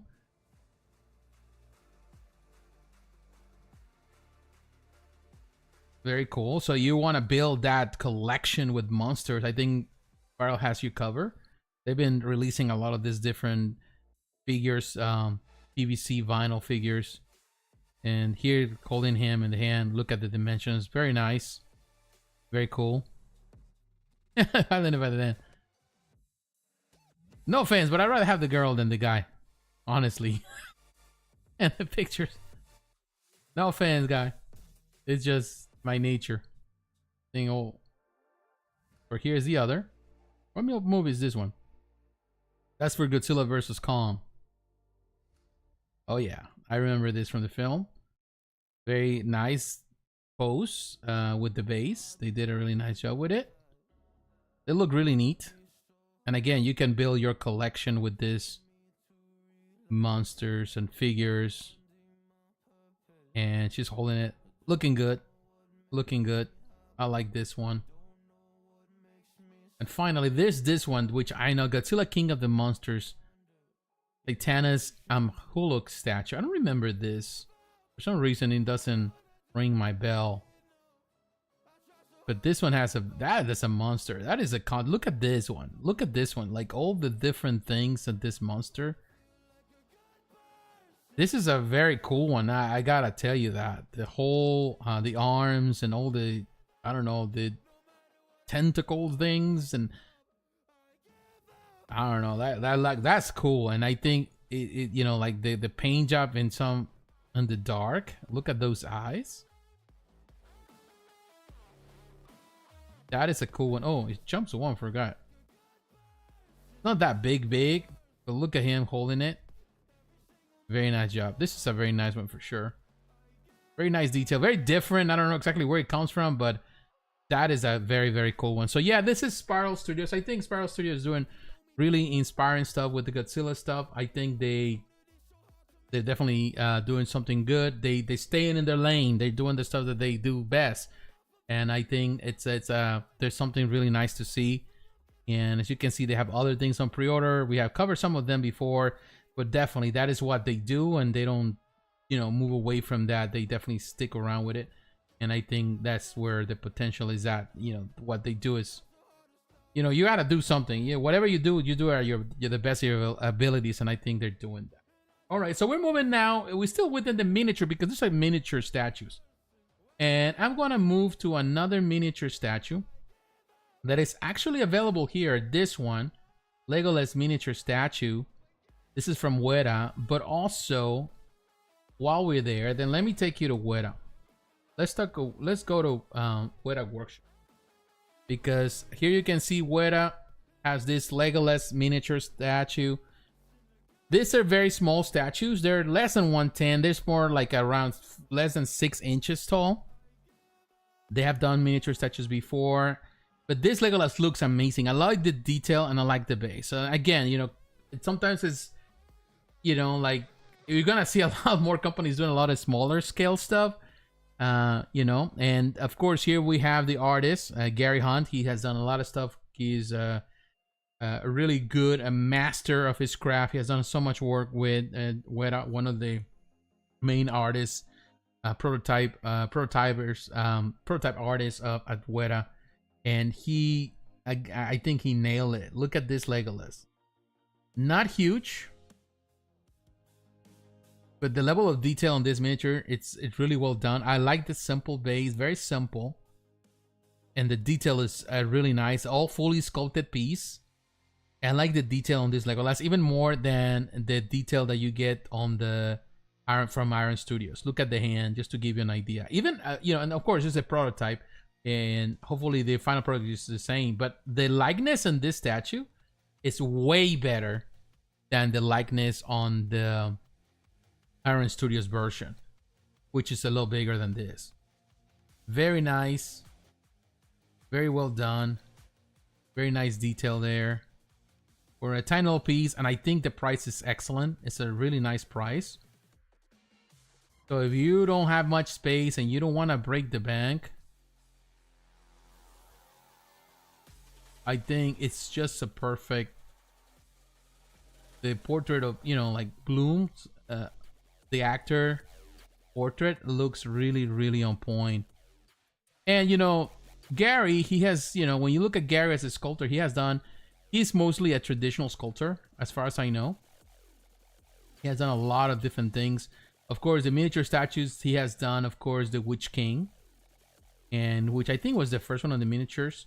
He has done a lot of the 1/6. He's been involved in some of the biggest projects. You know, the Masters Collection. He has done the Dead Marshes, which is a fantastic one. The Salvation at Mount Doom. He has done like the Argonath Environment Limited, Starman, the White on Throne, another beautiful piece, the Masters Collect, the Escape of the Road. Look at all the stuff that he has been involved. Dark Side, the quarter scale stuff. So yeah, when you look at the stuff that he has done over the years, he's been involved in really in a lot of different projects. He is just a phenomenal artist. I love what he does as an artist. I think he's fantastic. Some amazing projects has been involved. So yeah, I would say this miniature looks really nice, and hopefully this miniature collection continues to grow. I think the price is fair. I think they do offer free shipping. I think. everything is shipped. I'm not at this point totally sure, but I think there's something. They do have warehouses in the U.S., so we'll see. It's a beautiful statue. Again, you can come here, or you all can also order from Spec Fiction, which also offers free shipping in a lot of international places. Well, at least in the United States, continuous U.S.S. Not sure right now. You're gonna see a lot of these changes with the shipping rate and other parts, and that has to do a lot, of course, with the this was before it was free, but now there's a lot of you're gonna see a lot of speculation. A lot of stuff is to be disclosed, because right now I think there's a lot of unknowns in reference to the shipping costs, because of course of the tariffs. So and of course Spec Fiction has warehouses in different parts of the world, but they are based in the United States, so we'll see what happens. But it's a beautiful statue nonetheless, miniature statue. Weta again doing something amazing. Now going to another, and just for reference here, the dimensions. It's product size. It's 15 centimeters. The width. 16 centimeters. The height. Which, just to give you an idea, here appears. Let's see if it shows. Yeah, dimensions is 5.9 in height. It's not even 6 inches. That is the width, and the stall is 6.29. So it's around the size of a, you know, like a 1/12 scale figure, or somewhere probably even smaller than that. So it's not that big. It's not even 7 inches tall. It's around 6.5, and that is including the base. So that tells you that it's small, kind of like a Marvel Legends size, but it's small, but still looks really, really neat. All right, so now we can move.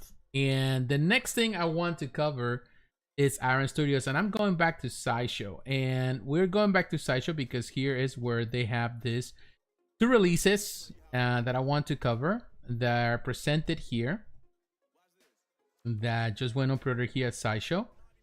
And I want to cover first the Superman Classic. This was an exclusive and different events in Brazil, all of that. $205. It's now available for sale. It's limited edition, so there's not many to go around. So if you want to have it, go for it now before it sells out. This is a classic Superman. Beautiful depiction. Has a little bit of Alex Ross vibe in it.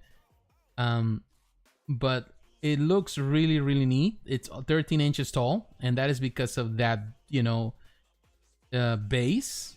Is that Metropolis? I don't think it's Metropolis. That's Krypton or something.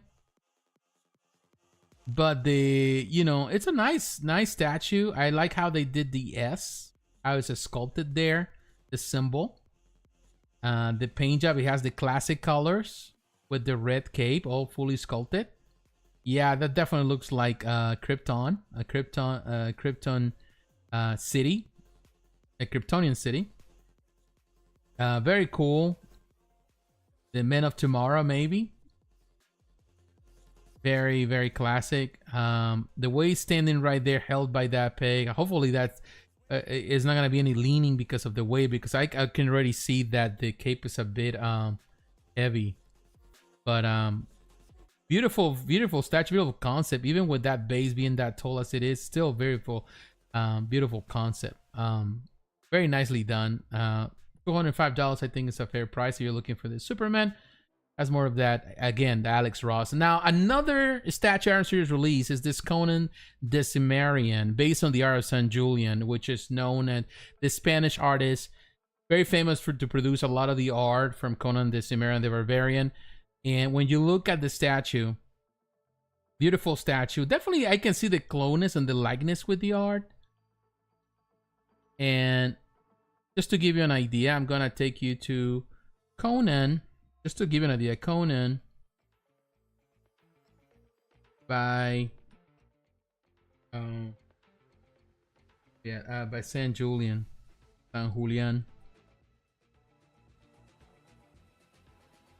Oh, just to give you an idea, here you can see Sanjulian. You might see a lot of his art. He's known as one of those artists. He had a lot of different covers, a lot of different art prints, different over time. And there is one that is actually the inspiration from this for this statue. Let me see if we can see it. you know, he did so many covers for so many things, and he's been the inspiration from so even statue makers have produced a lot of his stuff.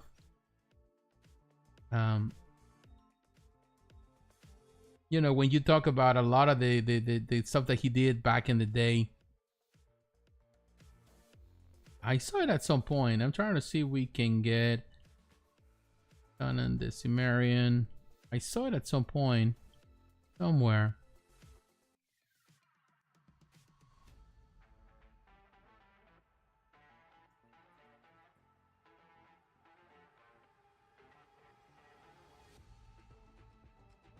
Maybe we can see it. I'm gonna try to find it because I seen this art print, which this is inspired right there.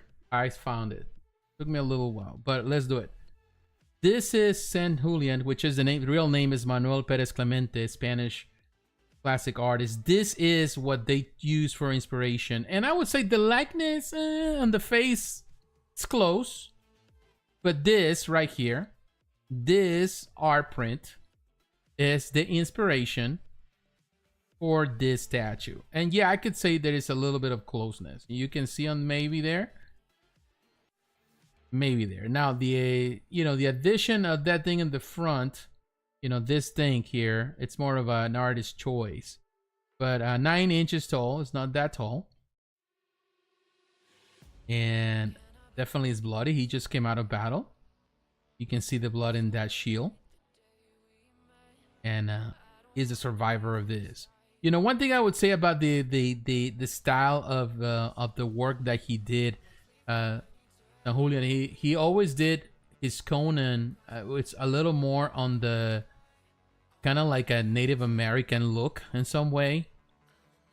He has a little like a native style, like the, you know, even though Native American, I would say more of a like a, you know, he's Sumerian, so it's more of a, not a really a white man per se. It's more of a like a Middle Eastern, perhaps from the, you know, I don't know, the Caucasus or I don't know, from some of the mountain areas somewhere in East Asia or something. So it always has that look, that vibe that he always did, and you can see it in Sanjulian and the way he did this art. Always have that like that certain look, you know. But he did a lot of different covers, also based, of course, on Arnold Schwarzenegger, of course, in his version. He did that too. He did so many covers, so many art prints. This is a beautiful. I can tell you this. This is a beautiful statue, nonetheless. You know, I think this is perhaps one of the best. I like it when they do this more obscure characters. When, you know, they have done so much stuff for DC. They do a lot of stuff for Marvel. You know, you get excited for it. But I would say these little things that are more niche, I think, are great. And I think this is gonna be a very successful one. It's gonna get a lot of, you know, Conan sells. You know, anything products of Conan statues, all of that, the action figures they sell. So Iron Studios did it really good on this one. This is a very nice statue for. And the price is even better. It's only $100, which is amazing. Look at that. The pre-order price is $100. It's very, very cheap. It's very affordable. $100 for a 1/10 scale figure like this of Conan. I think it's a bargain. When everything else is $130 or $200. I think this is a bargain. This is one that if you are a Conan fan, you should have. You should add to your Conan code. All right, my friends. Now let's move on to the next thing. But we're here at Sideshow still. And I'm talking about other classic characters, Conan, but also in the modern realm. We are going to talk about Vampirella, and we're talking about Kotobukiya. This is part of the Bishoujo line, of course. $160. You can see the difference between the other $100. This is $160. The Bishoujo line has been super, super popular over the years. Continues to be. Vampirella is one of the... It's such an iconic character. Now, I will tell you one thing. This Bishoujo, and Bishoujo line has been super fantastic over time. This Bishoujo is perhaps one of the most beautiful Bishoujos that they have ever produced. Honestly, looking at it, the more I see it, the more I can see how beautiful, how sexy looking is. It's a beautiful piece, 7.8 inches tall. So it's not that tall. It's within the Bishoujo line. But it's such a gorgeous representation of Vampirella, of course, on the Bishoujo style. It's just gorgeous. It's beautiful. and it really represents the way Vampirella should be represented. It reminds me a little bit of the Prime1 studio Vampirella they did recently, but this, of course, smaller, very well executed, very well done. The Bishoujo line continues to be super impressive, and I like the base. This base kind of plays the whole thing, the whole team. Gorgeous. A gorgeous figurine, gorgeous statue, PVC statue. Looks really amazing. Paint job is excellent. The curves on this figure are amazing. The whole thing, the detail. Even the bat there is amazing. The hair, how playful it is. Well executed piece for sure. Very well done. Again, the Bishoujo line continues to be impressive. Continues to be one thing that, regardless of how time passes, it still amazes me to see that this is the Kotobukiya, a company that has been inconsistent in so many things. But in one thing they always been consistent is the Bishoujo line and the Artifacts J, perhaps. But Bishoujo has been the most consistent thing that they have produced and continue to produce. So kudos to them for doing an amazing piece. This is definitely, in my opinion, top 10. Might be even the best. But it's right there, top 10 with some of the best of Bishoujos I ever produced. And perhaps this is the best, in my opinion, that I have ever produced. It's just a beautiful representation of Vampirella. All right, so the next thing, we're going to move on. But now I want to move and back to spec fiction. And the reason why I'm moving to spec fiction is because I want to talk about another company. Now, we're going to move into 1/6 scale products. And I want to look at this one right here. There's two different versions. This is from Zodiakos Studios. They concentrate primarily on Seiya stuff, and they have this. I'm gonna look at this white version. Pisces Aphrodite. This is, of course, from Seiya. 1/6 scale, $195 for this piece, and supposedly it's gonna ship sometime in the fourth quarter of this year. But this is a beautiful representation. It's an action pose. This is the white version because he's using some white roses. This is the Aphrodite mask, portrait. And this is with the helmet. I personally like this one more with the helmet. I like it that he has the interchangeable parts. It's very beautiful the way they represent the rose, the attack of the rose. Although this is kind of interesting the way they did it. But that really gives you an idea of... It's a very interesting concept. It has the rose in the back. I think Zodiakos does this interesting concepts with the bases. This is a very interesting attack with that rose. And it looks really nice from this angle, like that right here. Even with the hair loose and doing that attack, it looks really, really neat. And you can see the interchangeable... technically, what you're going to remove is the whole chest with the portrait all together. I think it was easier to do it that way because of the trends of hair. You know how long they are. I think the fear is that if you do it like remove just the head, you might break the hair eventually. So I can see why they decided to go on the safer route to do the remove technically the torso and with the head. And this is the one, and it makes it easier to avoid damage when you're trying to remove it with the hair and just breaking a fragile part of the hair. So it's a cool idea. This is, again, the white version, which I like. They have another version, which also a lot of people are going to love, I think. Too bad that there's not two version that includes both. But this is the red and black version. And the roses, instead of being black, they're red. And that's something that, again, I would have loved for them to actually do interchangeable roses. That would have been more fair. But what they did, of course, is the power representation in the back. It also has black roses you can see floating around. The effects is different. So yeah, the background is what changes. I will say that perhaps a lot of people are gonna go for this one rather than the other one. I like both, but I think the red one shines more, and I feel more representative also of the anime. Because I think in this, that also I think it was done on the manga, but it's more representative of the character. It looks really nice, and the same thing. Now I'm trying to look if the background you can see. I like it if there's a rose in it. What color is the rose in the background? If it has one. It seems like he does have some sort of light up, maybe. $95. It doesn't say. It doesn't have a light up. It doesn't appear.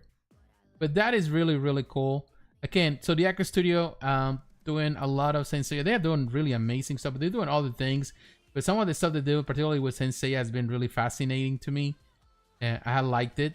And they do other things again. I like that Aldebaran, Taurus. It's just a beautiful statue. But they have done really amazing statues. So yeah, this is again a beautiful representation. They continue to impress when they doing this stuff, and it's really, really cool to see.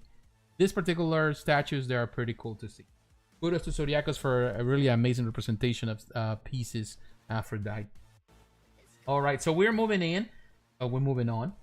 And we're going back to Sideshow. And the reason I want to kind of going still with the anime stuff or gaming stuff, I want to talk about the Japanese IPs.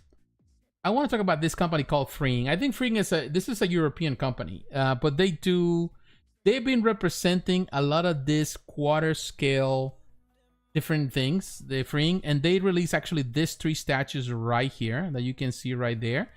And let's look first at this Faye Valentine bunny. Of course, Faye Valentine from Cowboy Bebop. And this one is a quarter scale. It's just what they've been doing as a company. It's like this representation of Faye. And when I look at this statue, just to have an eye reference, I think it's made out of PVC. Let me, make it even smaller. But when I look at this one right here, the details,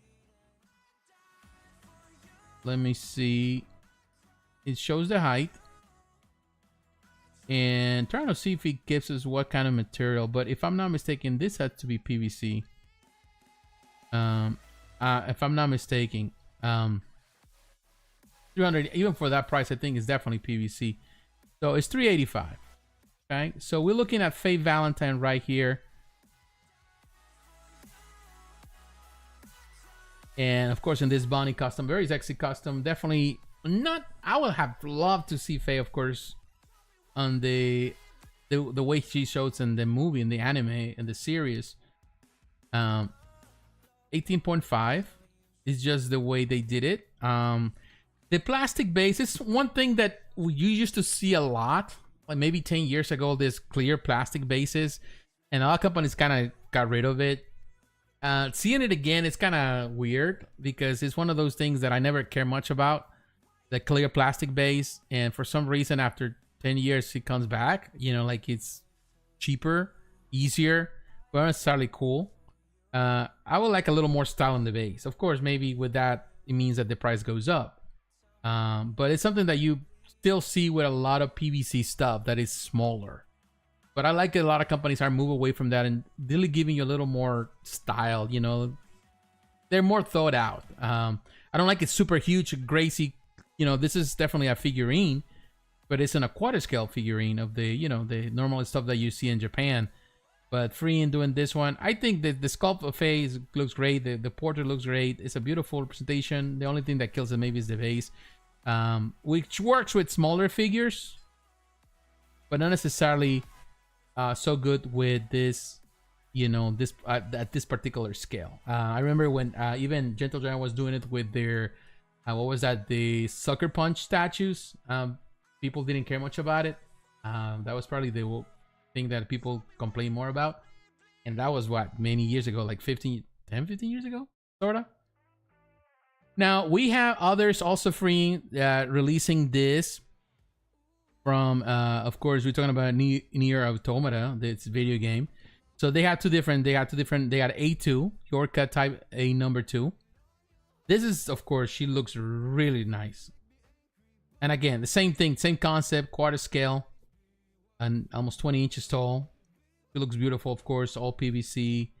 I like how they did. Of course, the Faye, they were holding her leg with like a plastic peg. This one doesn't, because actually the stilettos actually are being, I think they're holding, the way they're positioned, they're holding her more. So it looks nicer that way. You know, the clear plastic base, fine. Definitely she's curvaceous there. Very nice concept. And also, the next one, which is 2B, number 8 Type B.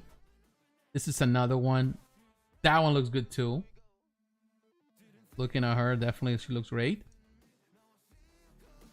And he had the interchangeable portrait. I didn't notice that until the other one. Yeah, you can remove with the cover eyes. They're good, you know. I'm telling you, the figures look great. Very nice curvaceous body for sure. Very well done. Not sure if I can have this at home. I'll try though, but I will be like, nope. But yeah, you get the idea. Definitely, they're nice. And looking at the company, looking at Freeing, they do a lot of these figures. You know, they have done really interesting figures. These are, you know, different concepts. We have seen also in these bunnies that they already did before. Like for example, this thing. We saw this one from Chainsaw Man, and I think the detail for this one also quarter scaled. So this is something that they've been doing, you know, something that they definitely been doing. It's their own idea, their own concept. This picture is smaller for some reason, but yeah, that gives you an example what they have done already with this collection. So definitely this is not necessarily new, but now this new additions, and definitely what they do, they grab these characters from anime, from gaming, from different franchises, and they give them this bunny outfit just to sexify them, I guess. It's their own concept. They did this Makima, also from the same franchise, Chainsaw Man.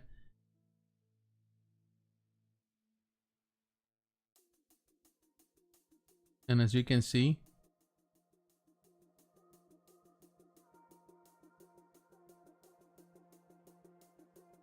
they did that one.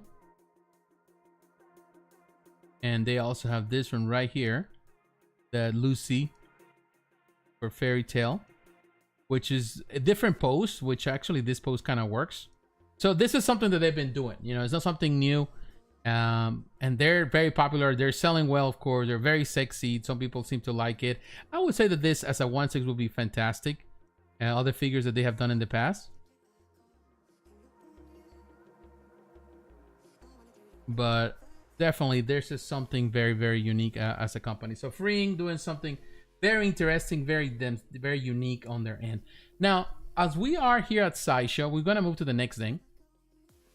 And I want to move to the next company. And actually, I'm going to move out of here first. I'm going to go to Tsume Art to really show you the newest thing that went on pre-order. The newest pre-order from Tsume Art. If you are, of course, they've been promoting this Naruto pieces. I think they're the quarter scale or so. I think they are. This is the new one, Orochimaru. This is, of course, part of a character on the universe. This is, of course, in Europe. 800 pieces as the total. Made out of poly resin. It has some metal parts. It's made in Luxembourg, it says. But let's see if we can see it. Of course, here you can see the pictures. I like this collection because of the bases. I like the bases, the concept on the bases. I think they're improving. They're getting better. This one definitely has a lot of great detail, and Tsume does amazing work for sure.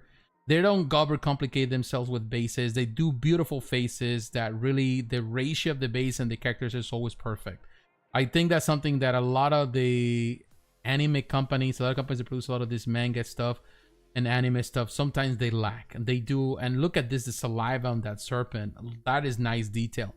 You know, they overly do bases. They're super huge, super elaborate. And, you know, what Tsume does is that they clearly know exactly what is the desire of the clientele. You know, bases are nice. I love nice bases with little detail. I don't like flat, nothing bases.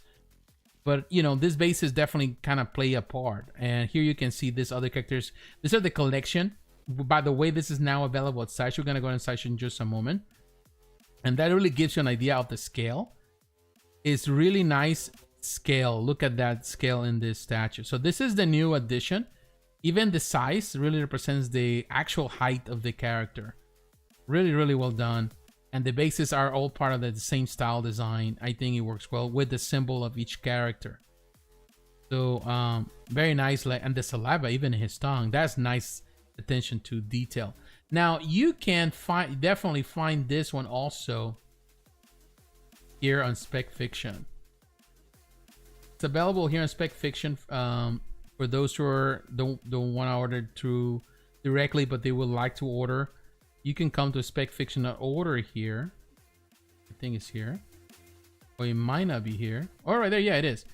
Orochimaru, $730. So you can order here directly from them. As you can see right now with the whole thing with the shipping cost, this company, of course, is directly from Europe, so we don't know how much the shipping is going to be and all that. So that's the reason something to be disclosed, but that gives you the price for this one.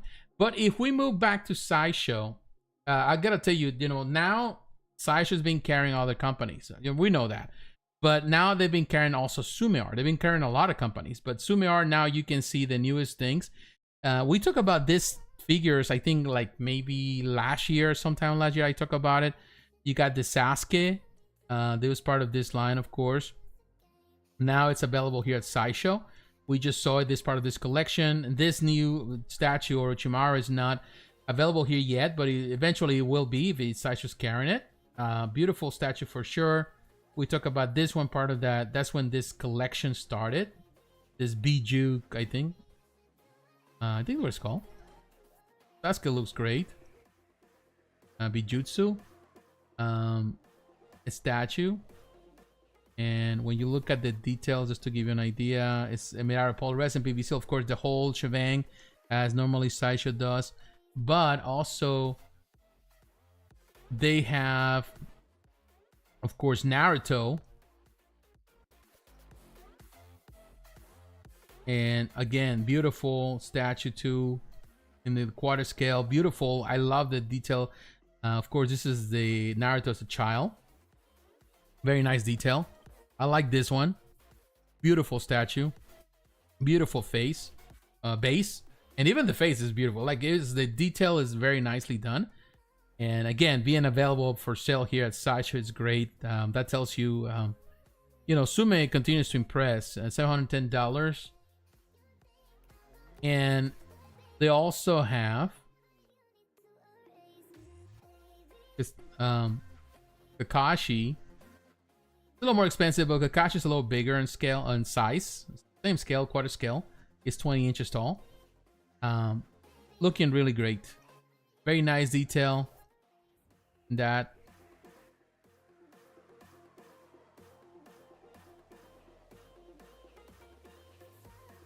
And I definitely like those bases and what they do here. Very well done again. Very well done. And it comes with 3 logos included. I think they all have different logos that you can change. Which is great. So yeah, it's very nice. Again, what they are doing with Tsume. Beautiful, beautiful, beautiful stuff. Now, let me take you to the next one, which we're moving from Tsume, and I want to go back to Spec Fiction because I want to talk about the next thing, the next statue. And it's this one right here. This is a collaboration between Hex Collectibles and Pickstar Studios. We have talked about both companies. This is a quarter scale Dragon Ball Super Beerus and U.S.S quarter scale statue. This is a diorama. I found it super expensive. $17.50. That is expensive. And of course, it says that it's free for shipping. This is a huge piece, huge detail. A bit of a busy base, and this is what I'm talking about, busyness on some bases. Sometimes things work well, sometimes not so much. And being as big as it is, this quarter scale, I'm not necessarily a fan of all the busyness on the base because it adds to the price tag and ultimately makes it harder for people to purchase. I'm not a fan of the base. Yes, it's kind of cool with the worlds exploding. But they couldn't just simplify it in a different way, still make it look good, and save themselves a little polystone and actually on the price tag. I like the symbol, Dragon Ball Super. Very nice at the bottom. Definitely, the detail is great. Paint job is great. Viros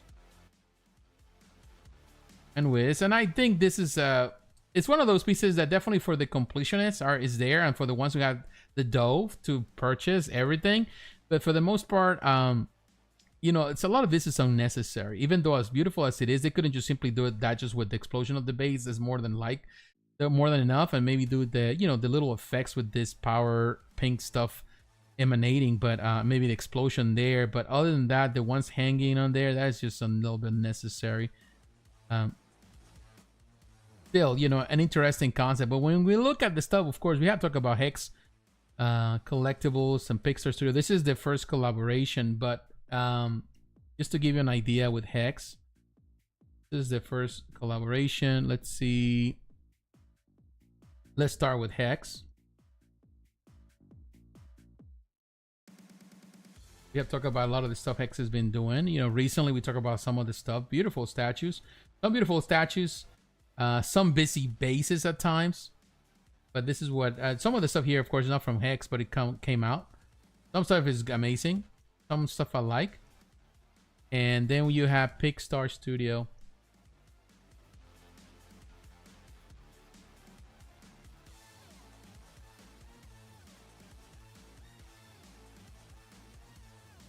And this is the stuff from Pickstar, which I think this is Pickstar. Yeah, Pickstar Studios. This company has done a lot of stuff with Naruto. They're doing a lot of stuff, but they're also doing like this huge concept bases, which sometimes work, sometimes not so much.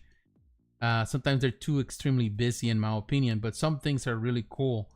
But yeah, they normally do a lot of busy bases. But some things work, some, again, not so much. But mostly what you see here, of course, everything comes from Naruto and some other things, but mostly Naruto. So yeah, this is a collaboration. Let's see how it goes. Maybe necessarily why I started with those characters. You know, if you're gonna do Dragon Ball, start with the main characters, and based on that, if it does well, then just move on to the next thing. All right, my friends, I am gonna take another break and come back to the last part of the video. We pretty much at the end. We're gonna come back to Sideshow with the Asajj Ventress. We're going to look at PCS Collectibles, and we're gonna talk about Prime1 Studio. So definitely we all do have a small, but yeah, as you can see, there's again companies doing amazing work. Some things work good, some things not so much. Some things are enjoyable, some things definitely not necessarily, you know, like they get too busy, and that also adds to the price tag. So yeah, some companies are smarter in the way they do it. I think Tsume has been doing amazing with those bases. They're simple, well done, exquisite bases, and they don't really add much to the price tag, just the basic numbers. And even $700, $800 for a quarter scale is still steep nowadays, but it's more doable than paying $1,700. So you take it for what it is. All right, my friends, so I'll be right back, and we'll continue talking. So thank you for watching. Don't forget to leave a like.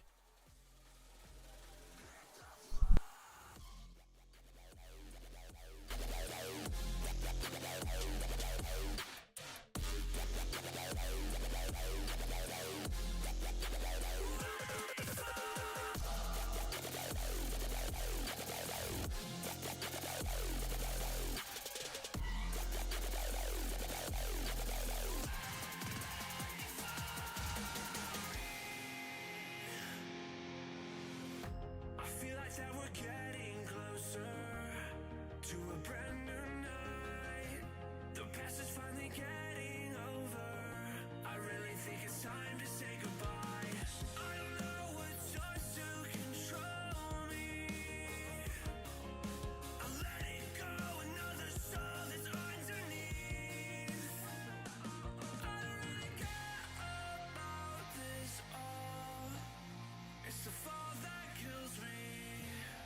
With our back against the wall,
I never wanna hold you back. I wanna give you every chance to make it, to make it. I'm afraid if our love collides, you'll leave me alone tonight. 'Cause I'm changing and I'm breaking. Is this over? I'm scared to ask these questions 'cause I know that you'll reject my love, moving slower, frozen to these pieces without a shoulder to cry on.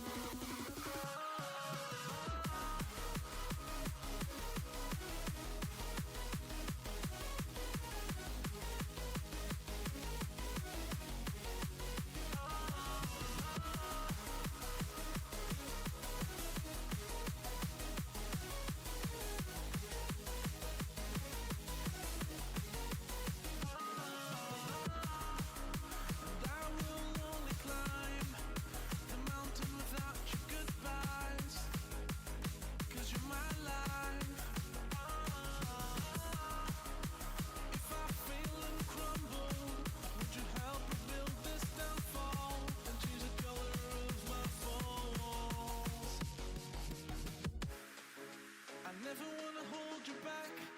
I wanna give you every chance, and I'll stand against all enemies, your enemies. I'm afraid if our love collides, you'll leave me alone tonight. 'Cause I'm changing and I'm breaking, but I'll still be your superhero.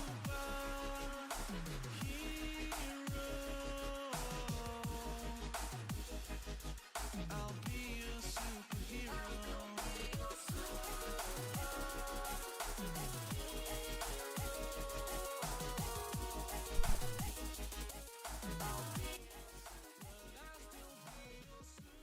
All right, guys. Thank you for spending time with me tonight. Thank you for those who are watching. Whenever you're watching, whether there's here in the United States, we get a lot of viewers from the United States. We get a lot of viewers from Canada, and we get a lot of viewers from the UK. And then it's trickles down. We got people in Latin America, Mexico is another place, Brazil. I think I get more viewers from Brazil than I do from Mexico, but I do get viewers from them. In Europe, I do get viewers from Europe, and also from Africa, South Asia, Southeast Asia, many places. I want to say everyone, even from Australia, we get some viewers. I want to say that was my dog barking. I don't know why he bark, but in any case, I don't know if you heard it.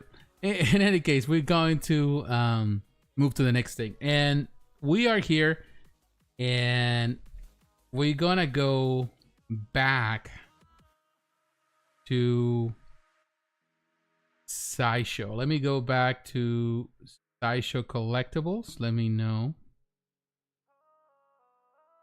We're here at Sideshow Collectibles, and And I want to cover, I think that's something that definitely a lot of people are excited to. You see Asajj, Ventress, Mitas. There's two different versions. If we look at it, let me just reduce this. Or actually increase it so we can see it better. As we know, this was already released before. Here you can see the difference on the statue with the 1/5 and the quarter scale is going to be a big difference. Not that the 1/5 scale wasn't good. I think it was great. But there's a couple of things this one has. I think the light up feature was added to this one, something that the original didn't have. And of course, it's a lot larger. And just to an idea, the people involved here, of course, the Kucharik brothers, who have been a little bit quiet lately in social media, but the Kucharik brothers are involved as the sculptor designers. Ian McDonald was also designer. Chi Izuma was the painter. Sideshow design, the Sideshow 6 scale design and development team. I think it's just the Sideshow design and development team. I don't know why the 6 scale design development team was involved in the design. So it was, I don't know exactly what they mean by it. Maybe it was someone else involved in the process there too, part of a different team. And there's a limited time release. This is only, as you can see at the moment that I'm filming this, 11 days left and a half. So I would say go for it before it's completely sold out. The collector's edition is going to be available longer, but the exclusive is limited time. And it's going to be disclosed. This is the, I don't think that Sideshow has done a lot of this limited time releases. I think they kind of calculating, of course, as we know, companies are trying to calculate how much they're going to produce based on the times that we're living and determine the edition sizes. So there's no like a set edition size yet. So they're going to produce as many as they can based on the time of release. You got this time to pre-order. Based on that, they're going to produce. And then the collector's edition, which the exclusive is $985. The regular is going to be $960. So the difference is going to be $25. Now, what's the difference? Because the only difference here, technically, for those $25 difference is going to be the extra portrait. Other than that, they both have light up features. So when we look at this piece here, you can see it looks amazing. It was the original concept from the 1/5 scale, the Mitas, was amazing. It's still amazing. It is the same piece, only it's been overscale. It has been upscale to become a quarter scale. It looks impressive, and the light up feature of this in the two sabers looks amazing. Of course, you know, I can see that it looks very bright, more than they should. More than likely, they kind of repaint this. They Photoshop it to look this bright. It's not. You can see the laser. It looked Photoshopped right there. But that gives you an idea. The light up feature is a feature that the original didn't have. And the original looks amazing, but it's so small in comparison to the quarter scale. The quarter scale definitely the detail is more obvious. You can see more detail from afar. It has a lot more detail for sure. It's 27 inches tall. And here the exclusive hooded portrait and the regular portrait. Beautiful portraits, but that hooded portrait looks amazing in my opinion.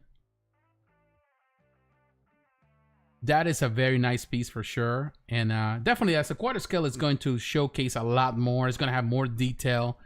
It's going to be more clear to see. It's going to be more of a showstopper. It doesn't, the 1/5 was already a showstopper as it was. But now it's going to even be more impressive to look at.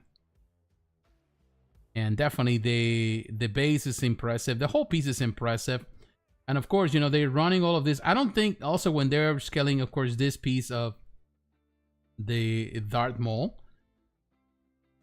And you can see also they did the same thing with Darth Maul.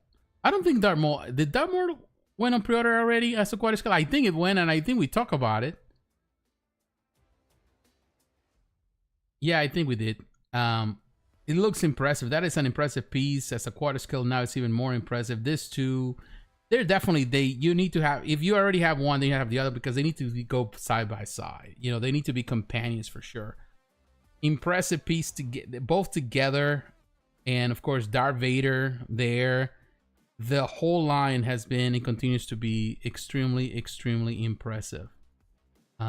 Let's see if there's anything more that you can add here. No, it's really nice what they continue to do with this collection. I think the It's really really impressive. Let me see. Dart Mole. Is it because sometimes you kind of lose track of things. Dart Mole, right there.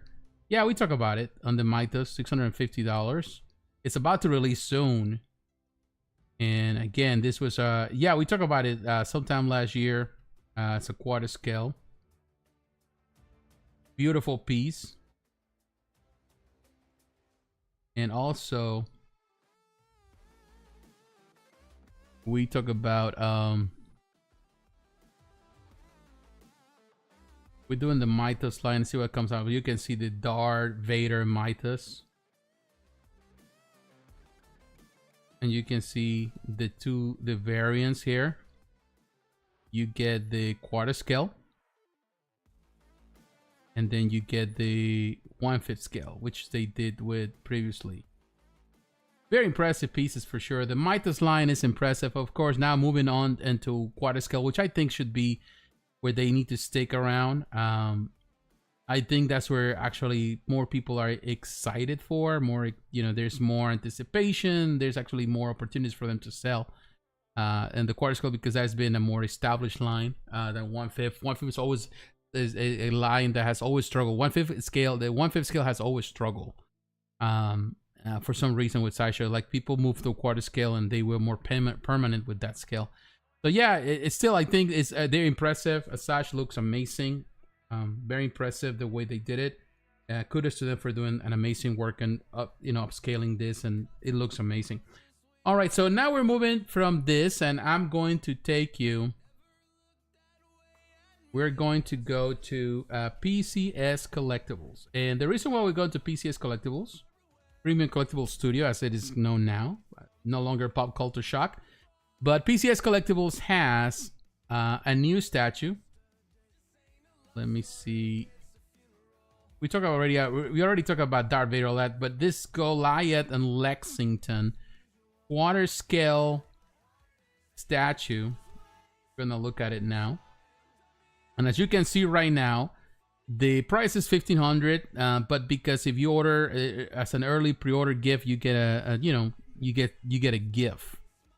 You get there's. I think there's a variation of this. I'm trying to decipher exactly what the variation is all about. We'll find out soon. It's $1,500 for that one. What is the variation? I think that's it. There's no variation. That's only one.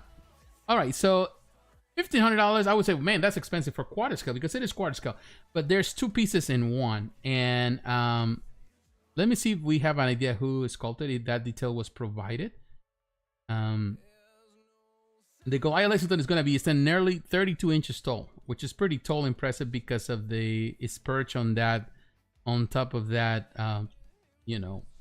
tower. So we don't see it right there, but here, okay, let's look at the pictures.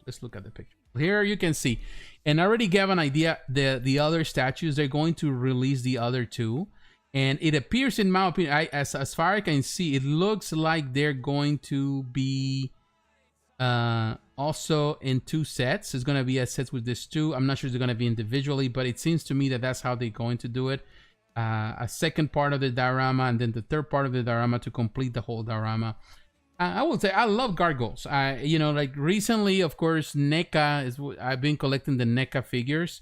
It appears that went to hiatus for some reason. They haven't really said if it was canceled or not. They haven't said much. Some people who work in the industry have said that is pretty much dead in the water, which is sad because there was so much potential. They showcased, not last year, but the year before, San Diego Comic-Con, the potential pieces.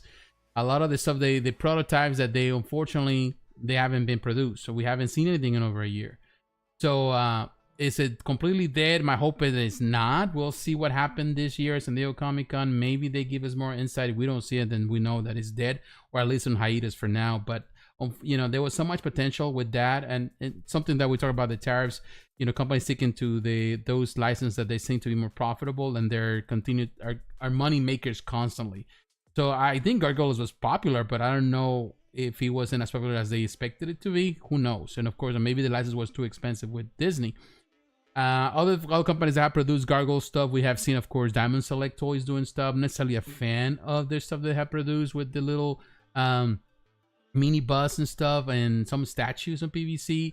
But I definitely like what PCS is doing right here.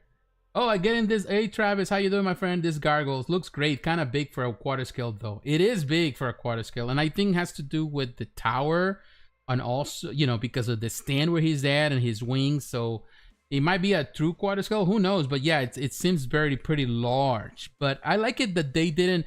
What PCS did with this one is that they went with the cartoon style. You know, they went with the cartoon.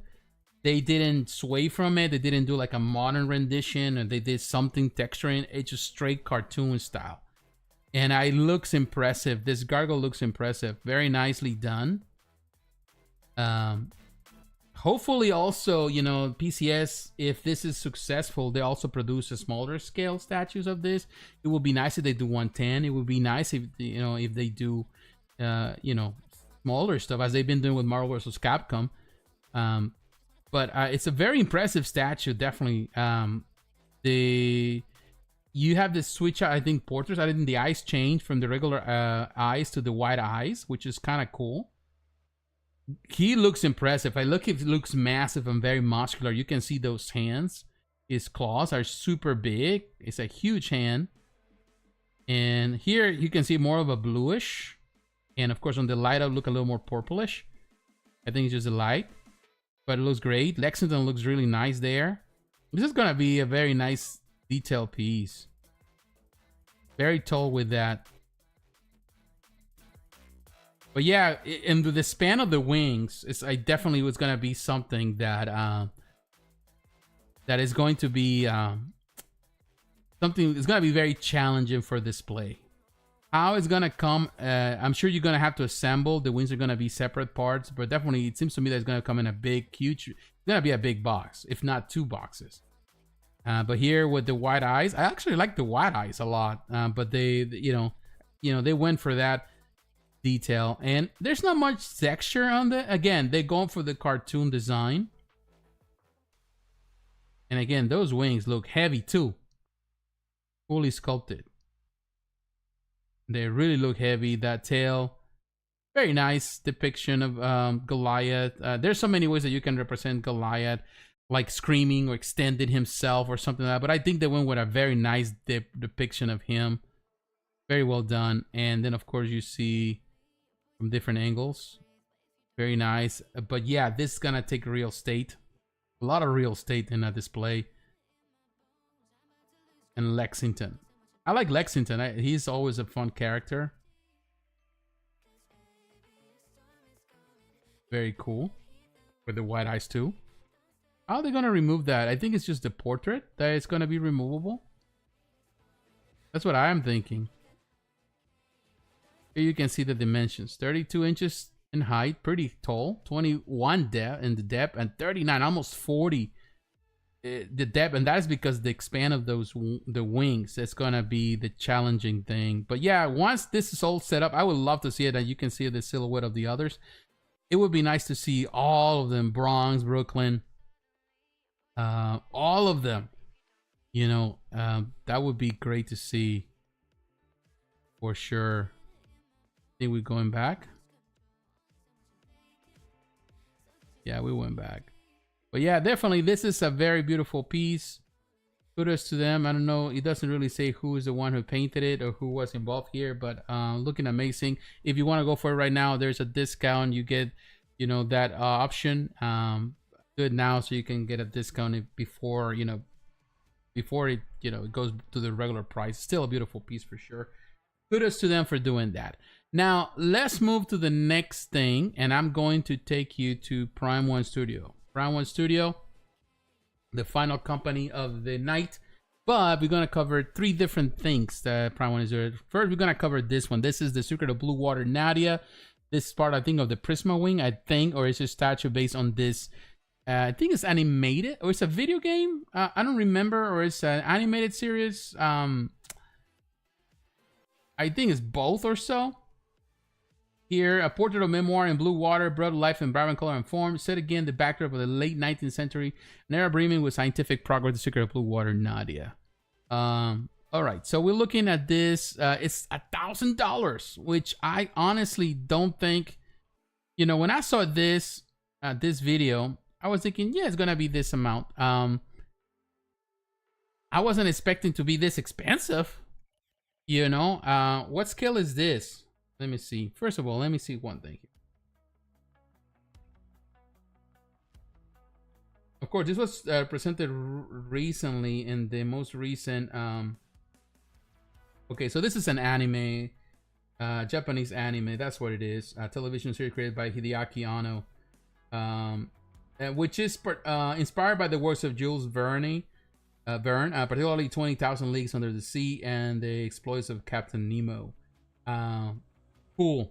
So that is what it is. It's an animated series that aired in the 90s. So of course, you know, there's some fandom. People maybe grew up watching this in the 90s. I don't remember. I think I maybe saw or knew about it, but I never really watched it. Looking at dimensions, it's a 1/6 scale. Of course, it's 1/6. I found it very, very expensive. $1,000, and this is the part where I feel like Prime1 Studio is going to be probably one of those companies going to struggle a lot this year with everything trying to sell outside of Japan. It's still beautiful representation as a 1/6. The detail there, nice base. Looking at the detail and in everything, very beautiful detail for sure. 35 centimeters tall, 31 centimeters the depth, and 39 the width. I like the detail for sure. And the paint job is excellent. Definitely look very animated. You know, you call it that. Very nice detail, definitely.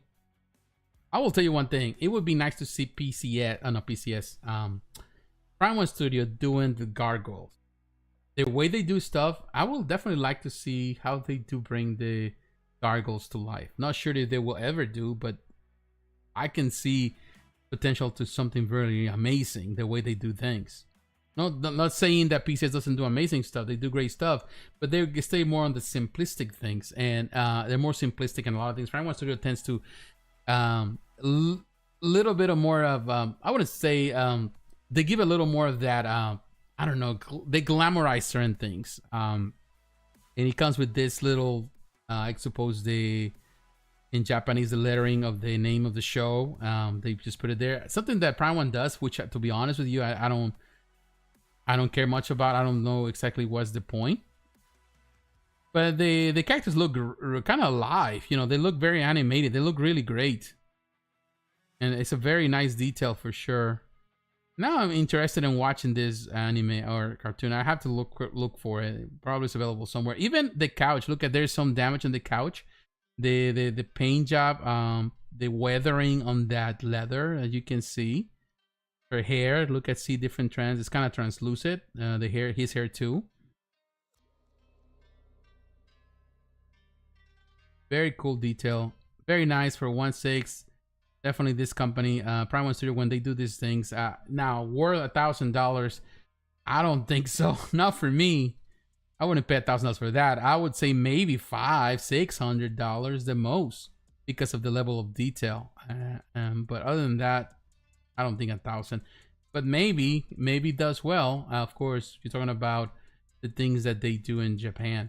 Now, the next thing I want to cover, now moving into the quarter scale, of course, I want to talk about this one. And this is definitely the highlight for Cyberpunk Edge Runners, Lucy. This is highly anticipated. There's two different versions of Lucy. They got the regular version, which is $1,000, and then you get the deluxe bonus version, which is $1,200. Now, this is not available yet at Sideshow. I don't think so. I don't think it was, but it will be eventually. Here you can see a video, of course, of Lucy. This was, of course, also available at the recent showcase. You know, Cyberpunk Edge Runners has a big following, and this video covers pretty much everything as a promo. But this is the promo of all the characters that we showed recently where they're painted. And I will tell you, as I mentioned on the live video of this, I wasn't as happy with the execution in the end. I think the prototypes look amazing. I think the paint job in some way was lackluster for me. However, now that I can see the pictures now, it looks better than it does on the video for some reason. I don't know if it's just the way they do the filters on the photos. That might be the reason. But for some reason, I can see more detail than on the video. Of course, the video it was like a 1080p. It's 30 frames per second. Of course, there's a little bit of that delay, not as much quality because, of course, it's being streamed. Yeah. But I think that the piece has potential. Here you can see 124p photos, which is a lot of photos. And it comes with this. Also, it's going to be like, I think you can add it there. That's part of the bonus part. This little drone. You can add there as for detail. I don't know if it sits there. You can actually change it or move it. But it's kind of cool. Yeah, it's not, you can actually change it or put it in different ways, I think. It's kind of cool. And it does have lighter features, I can see now.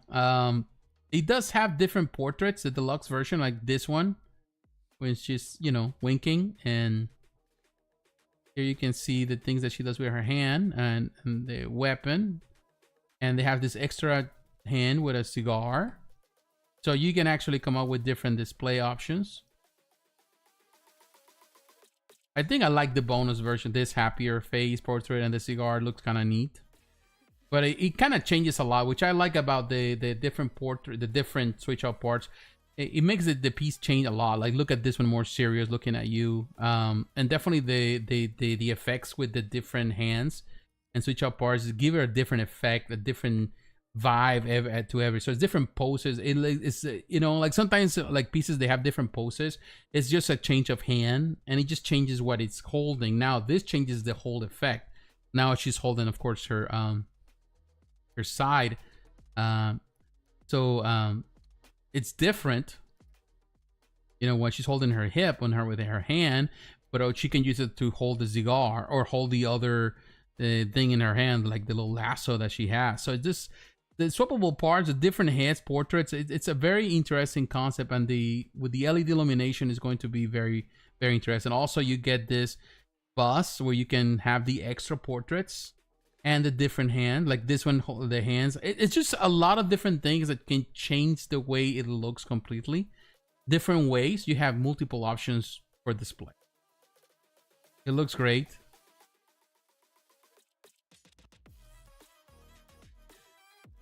And going through every single picture, and here you can see this is how it's going to look in the end with all the parts combined.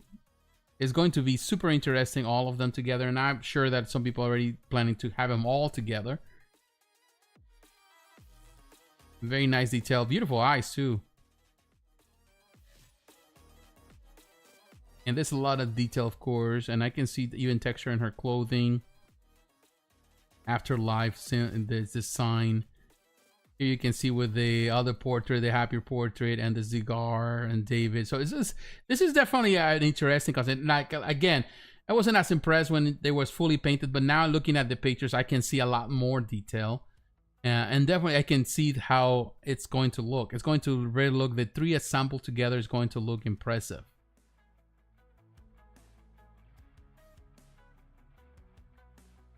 Very nice detail for sure.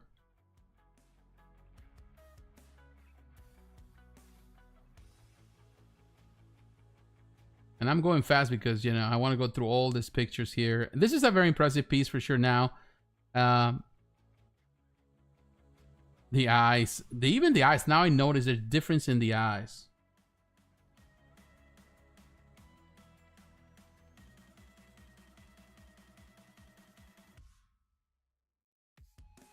There's a big difference in the eyes.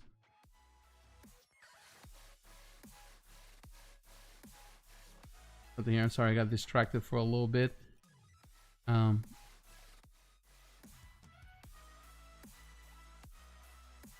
Okay. Is the eyes. The eyes are very, very different. Like they're more realistic human light. So yeah, I didn't notice until now the eyes, the difference between them.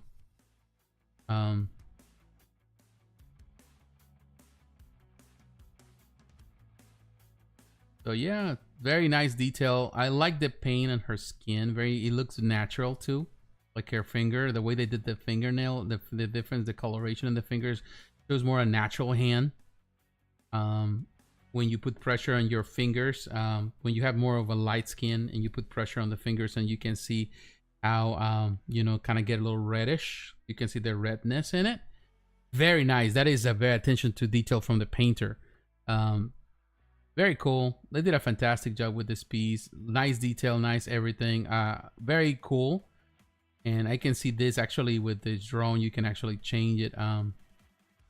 Very nice. And the light up feature, and also all the little details that go with the dad. Those are the drinks. Super, super cool. Very nice detail. So yeah, a very nice piece. Definitely, they have done a really nice job with this one for sure. Now, the last thing that I want to talk about, and it's still on Prime1 Studio, and this is a ridiculous thing in my opinion, but I was like, I didn't know when I saw it. I was like, what is this? And then I was like, is this on Prime1 Studio? That's the reason we come into Sideshow. And we come into Sideshow so I can show you the last piece of the night from Prime1 Studio, which I don't even see at their website. I don't know why. But here it is.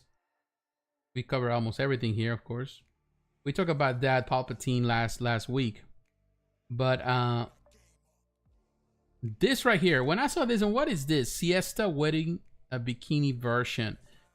This is a life-size figure. It says from Prime1 Studio. I never even knew that Prime1 Studio did this. I haven't seen it nowhere. If I go to Prime1 and I do Siesta, maybe some, yeah, it is. What the heck? Look at the price of this piece. I did not know that this existed. It's a big Prisma wing that is now available also at Sideshow, but Sideshow selling for $9,000. Here's $8,000 for the regular version. I was like, you know, for me, Prisma wing was just technically, you know, this is a life size. Of course, this is the size of a person. But $8,000 for this, I don't know what kind of insanity is that. What kind of insanity is this from Prime1 Studio? Who would pay $8,000 for something like this? She's not that tall. It's 163 meters. 163 meters. Yeah, 1.63 meters. So she's not really just life size, but she's not super tall. She's short. She would be like 5. I don't know. I'm trying to remember what's the scale. Just to give you an idea, maybe Sideshow has it. It's 64.1 inches tall. Man, I'm terrible with this. You know, with my calculations. I used to, of course, you know, understand more of metric system. I'll give you an idea. I'm trying to think. 1.63, which is not necessarily too tall. So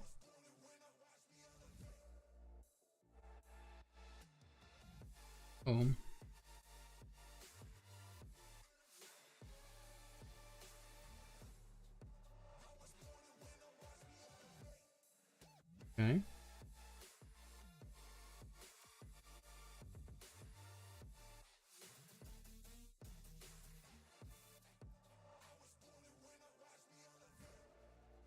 Okay. Right there. It's only 5.3. That's pretty much in feet. It's 5.3 inches tall. So she is short. 0.3 inches tall. The whole stature. So it's not big. But paying for a shorty $8,000 for a life-size piece. It's a Prisma win. So is it mostly PVC?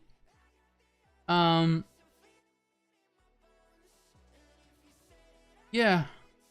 Unlike additional detail, it doesn't say. It says fabric. It's metal, fiber, reinforced polymer. So it's very much PVC, plastic stuff. You know, it's plastic. Who pays for that for this? I don't know why it's popular. Detective is already dead. I guess that's the name of the anime. I don't know how popular it is, but a statue like this.